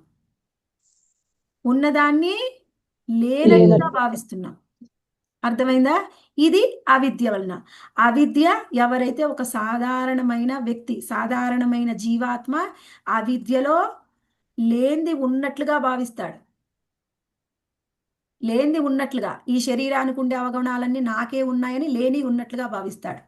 ఉన్నది లేనట్లుగా, నాకు ఎంతో ఆనందపూర్ణమైంది కానీ నాకు లేదు అని దుఃఖపడుతూ ఉంటాం. అంటే ఇదంతా ఆత్మ ప్రభావం. ఇదంతా ఆత్మ స్వభావం కాదు. ఆత్మ గురించి ఆత్మ లక్షణం చెప్పాను. ఆత్మ సచిదానంద స్వరూపము. కానీ ఆత్మకున్నటువంటి ఈ మాయ ఇచ్చినటువంటి అవిద్య వలన మనం ఈ విధంగా భావిస్తున్నాం. మనము అంటే ఆత్మే కదా. మనము అంటే ఆత్మే మాతాజీ. ఎప్పుడు అవిద్య ఉంది, నేను అంటే ఆత్మ అని మనం తెలుసుకోలేకపోతున్నాం. దాని మూలకంగా ఇవన్నీ నాకు వచ్చినాయి అనుకుంటూ నాకు వచ్చినాయి అనుకుంటున్నాం. అవిద్యని ఆత్మకి ఆపాదించుకుంటున్నాం. అది ఆనందమే గాని అవిద్యని ఆత్మకు ఆపాదించుకోవట్లే. ఆల్రెడీ ఆత్మకు అవిద్య ఉంది. ఉంది కాబట్టి మనం ఈ విధంగా భావిస్తున్నాం. ఎక్కడి నుంచి వచ్చింది అవిద్య? ఆత్మకి స్వతహాగా అవిద్య లేదు, కానీ ఆ మహామాయ ప్రభావం వల్ల అవిద్య ఆవరించింది. అయితే ఇదే మహామాయ విద్య వాళ్ళ మీద ఆవరిస్తే ఎలా ఉంటుంది అంటే, ఇప్పుడు వాళ్ళే భక్తులు అన్నమాట. ఎవరైతే ఒక సాధకుడు, ఒక సాధారణమైన సాధకుడు అని కూడా చెప్పొద్దు, ఒక సామాన్యమైన ఒక జీవాత్మ, ఆయన భక్తి యోగాన్ని కానీ నిష్కామ కర్మ యోగాన్ని కానీ వాళ్ళ స్థాయిని బట్టి వాళ్ళు అనుసరించినట్లయితే వాళ్ళు అవిద్య దూరమయ్యి వాళ్ళకు విద్య అనేది వస్తుంది. విద్య అనేది వస్తే ఏమవుతుంది? ఈ శరీరానికి ఉండేటటువంటి లక్షణాలు ఏవైనా సరే నావి అని అనుకోము. అప్పుడు ఆ విద్య ఏం చేస్తుంది? ఉన్నది ఉన్నట్టే చూపిస్తుంది, లేనట్టే చూపిస్తుంది. ఈ శరీరానికి ఉండే ఏ అవలక్షణాలు నాకు లేవు, అందుకని లేవు కాబట్టి లేనట్టే అర్థం చేసుకుంటాం. ఇప్పుడు భక్తులందరూ ఎలా అనుకుంటారు? నేను లావుగా ఉన్నానా, సన్నగా ఉన్నానా? మనం కూడా ఒక భక్తుని ఎలా చూస్తాము? ఈ మాతాజీ ఎంత మంచి భక్తురాలు, ఎంత బాగా సాధన చేస్తుంది చూస్తున్నావా? ఈమె నల్లగా ఉంది, ఈమె పొట్టిగా ఉంది, ఈమె సన్నగా ఉంది, ఈమె లావుగా ఉందని చూస్తామా? భక్తిని గురించి ఆలోచిస్తాము. మాతాజీ ఎంత బాగా సాధన చేస్తుంది, ఆమె భక్తి ఏంటి, అదే చూస్తాం కదా ఎవరినైనా. అవును అవును. అంతే. అంటే మనకి విద్య అనేది విద్య, వచ్చింది. భక్తి యోగం జ్ఞానం. ఆచరిస్తూ ఉండడం వల్ల మనకి జ్ఞానం పెరిగింది. ఈ మహామాయ మనకి విద్యనిచ్చింది. అప్పుడు లేనిది లేనట్లుగానే చూస్తాం. మరి ఉన్నది ఉన్నది ఉన్నది. ఉన్నట్లుగా చూడడం అంటే మన ఆత్మకు ఆనందపూర్ణమైన ఆత్మకి ఎప్పుడు ఆనందం ఉందని ఎప్పుడు కూడా భక్తిలో భగవంతుడి యొక్క ఆ లీలలలో ఆయన రూప గుణ లీలా విశేషాలని కీర్తిస్తూ వర్ణిస్తూ శ్రవణం చేస్తూ ఎప్పుడు ఆనందంగా ఉంటాం. ఎప్పుడైనా ఏదైనా సమస్య వచ్చినా ఎంత బాధపడ్డా వెంటనే మళ్ళీ భగవద్గీత చదివినా భాగవతం చదివినా అంతసేపు గుర్తురాదు, జపం చేసినా గుర్తురాదు. మనకి ఎప్పుడైనా దుఃఖము ఇంకా పూర్తిగా విద్యలోకి రాలేదనుకోండి, అప్పుడప్పుడు అవిద్య అంటే భక్తి యోగంలో భగవంతుడి యొక్క సేవలో ఉన్నంతసేపు విద్య ఉంటుంది. సేవ నుంచి బయటికి వెళ్తే అవిద్య వచ్చేస్తుంది. ఇదందరం మనం అనుభవిస్తున్నామా లేదా? అవును. అవును మాతాజీ. Yes, అవును. అవును మాతాజీ. మాతాజీ. అనుభవిస్తున్నాం. ఎంతసేపు ఆయన సేవలో ఉంటామో విద్యలో ఉంటాం, అప్పుడు దుఃఖం అనేదే ఉండదు. ఎంతసేపు ఇది వదిలేసి ఇంకేమిటి పక్కకి భౌతికంగా వెళ్తాం, ఉంటాం. వెంటనే బాధ. ఈ సోది పట్టుకుంటున్నా. ఎంతకంటే ఇంకాసేపు భాగవతం చదివితే బాగుంటుంది, హాయిగా ఉంటుంది అనిపిస్తుందా Yes. లేదా? అంటే ఇప్పుడు మన చేతికి దెబ్బ తగిలినా చేసినా చదువుతున్నప్పుడు అనిపించదు మాతాజీ. పక్కకు వస్తే మరి అనిపిస్తుంది కదా. అంటే దాన్ని అవిద్య అనుకుంటాం. అంటే ఉన్నదే కదా అది. ఆ, దాన్ని అవిద్య అంటే అంటే అవిద్య అంటే ఈ శరీరానికి ఉండే దుఃఖాన్ని మన దుఃఖంగా భావిస్తున్నాం. భావిస్తాం. అది ఇప్పుడు మనం ఏం చెప్పుకున్నాం ఈ శ్లోకంలో, దీన్నే మళ్ళీ యోగమాయగా ఎలా ప్రవర్తిస్తుంది అనేది మహామాయ ఇప్పుడు చెప్పుకున్నాం కదా. ఈ శ్లోకాన్ని యోగమాయ ఎలా అనేది కూడా సరదాగా చర్చించుకుందాం. ఇప్పుడు ఈ శ్లోకానికి మనం ఏం అర్థం చేసుకున్నామంటే మహామాయ ఒక జీవాత్మ మీద ఎలా ప్రభావం చూపిస్తుంది, దేనికి ప్రభావం చూపిస్తుంది అంటే ఆ పరమాత్మ యొక్క జ్ఞానాన్ని, పరతత్వ జ్ఞానాన్ని అర్థం చేసుకోవడంలో ఈ మహామాయ మన మీద ఏ విధంగా ప్రభావం చూపిస్తుంది అంటే 2 రకాలుగా చూపిస్తుంది. ఒకటి విద్య మరియు అవిద్య. విద్య అంటే ఉన్నది ఉన్నట్టుగా చూపిస్తుంది, లేనిది లేనట్టుగా చూపిస్తుంది. అవిద్య అంటే లేనిది ఉన్నట్లుగా ఉన్నది లేనట్లుగా చూపిస్తుంది. దానికి ఉదాహరణగా ఇప్పుడు జీవాత్మ ఉదాహరణగా మనం చూసాము. చీకటి వెలుగు ఏమిటి, దీపము మరియు చీకటి ఉదాహరణగా చూసాం. అది ఎలా మన జీవాత్మకు అన్వయించుకోవాలో కూడా చర్చించుకున్నాం. నెక్స్ట్ వీక్ మళ్ళీ ఇదే ఒకసారి చర్చించుకొని ఒక 10 నిమిషాలు రీక్యాప్ చేసుకొని తర్వాత ఇదే శ్లోకం సరిపోవచ్చు, ఎందుకంటే కొంచెమే చర్చించాం కదా. ఇంకా Yes. భాష్యంలో ఇంకా చాలా ఉంది ఒక్క అని నిమిషం వీక్ మాతాజీ. తెలుసుకోవడానికి ప్రయత్నం చేద్దాం. అంటే ఇప్పుడు ఆత్మ అవిద్యలో ఉండటం మూలకంగా ఇవన్నీ మన శరీరానికి వచ్చినాయన్నీ మనము అనుకుంటున్నాం. అంటే దేహాత్మ భావంలో ఆత్మ ఉండటం మూలకంగా ఇవన్నీ మనం అనుకుంటున్నాము. అవును మాతాజీ. ఓకే, హరే కృష్ణ. అర్థమైందా అండి? ఏమన్నా ప్రశ్న? అంటే మాతాజీ ఇప్పుడు ఇవన్నీ ఆత్మ అహంకారంతో ఉండబట్టే కదా మాతాజీ ఇది చీకటి ఆత్మ అనేది సరి అయిన అహంకారం కాదు, మిథ్యా అహంకారం. మిథ్యా అహంకారంతో ఉండబట్టి. సరైన అహంకారం అంటే నేను భగవంతుడి యొక్క దాసుణ్ణి అనుకుంటే సరైన అహంకారం. రెండోసారి వింటానే ఇవాళ బాగా అర్థమైంది. మొన్న అసలు నాకైతే ఒక్క ముక్క కూడా అర్థం కాల. ఓకే నేనే చెప్పలేకపోయాను మాట, సారీ. లేదు మాతాజీ, ఇవాళ చాలా క్లియర్ గా ఉంది మాతాజీ. మా బుర్రలకి అర్థమై చావట్లేదు. మాతాజీ తత్వజ్ఞానం అదంతా ఈజీగా అర్థం కాదు మాతాజీ. ఈజీగా అర్థమయ్యేది కాదు, నిజంగా సరిగా అర్థం కాలేదు. మీరు చాలా మేమే కష్టపడి వినలేక చెప్తున్నారు మాకు మాతాజీ. అందలేదేమో మా బుద్ధికి, మా బుర్రల్లోకి వెళ్ళట్లేదు అది. మాతాజీ ఇవన్నీ ప్రభుజీ చెప్పినప్పుడు కూడా రాసుకున్నాం మాతాజీ. విద్యాశక్తి అవిద్యాశక్తి అంటే ఏంటి మొత్తం డీటెయిల్డ్ గా ఉంది నోట్స్. ఓకే, మళ్ళీ ఒకసారి రిఫర్ అయింది. అవును మాతాజీ, బాగుంది. అంటే ఇంత ఇంత పెడుతున్నాం కదా మాతాజీ, ఎందుకు మాకు గుర్తుండదు మాతాజీ? అవిద్యలో చీకట్లో ఉండబట్టే కదా. గుర్తుండాలి అంటే మాతాజీ మీరు వర్డ్ బై వర్డ్ విని రాసుకొని మళ్ళీ మీరు మీ గ్రూప్ లో మీరు డిస్కస్ చేసుకోవాలి. అప్పుడు మాత్రమే అర్థం అవుతుంది మాతాజీ. డిస్కస్ చేసుకునే వరకు, మీరు చెప్పే వరకు మీకు బాగా రాదు మాతాజీ. ఇప్పుడు మీకు చెప్పాను కాబట్టి నాకు బాగా అర్థమైంది. ఎన్ని రోజులు నేను విన్నానో నాకు అంత అర్థం కాలేదు, చెప్తే బాగా అర్థమైంది. అందుకే మీలో మీరే డిస్కస్ చేసుకోండి, మీకు బాగా అర్థం అవుతుంది.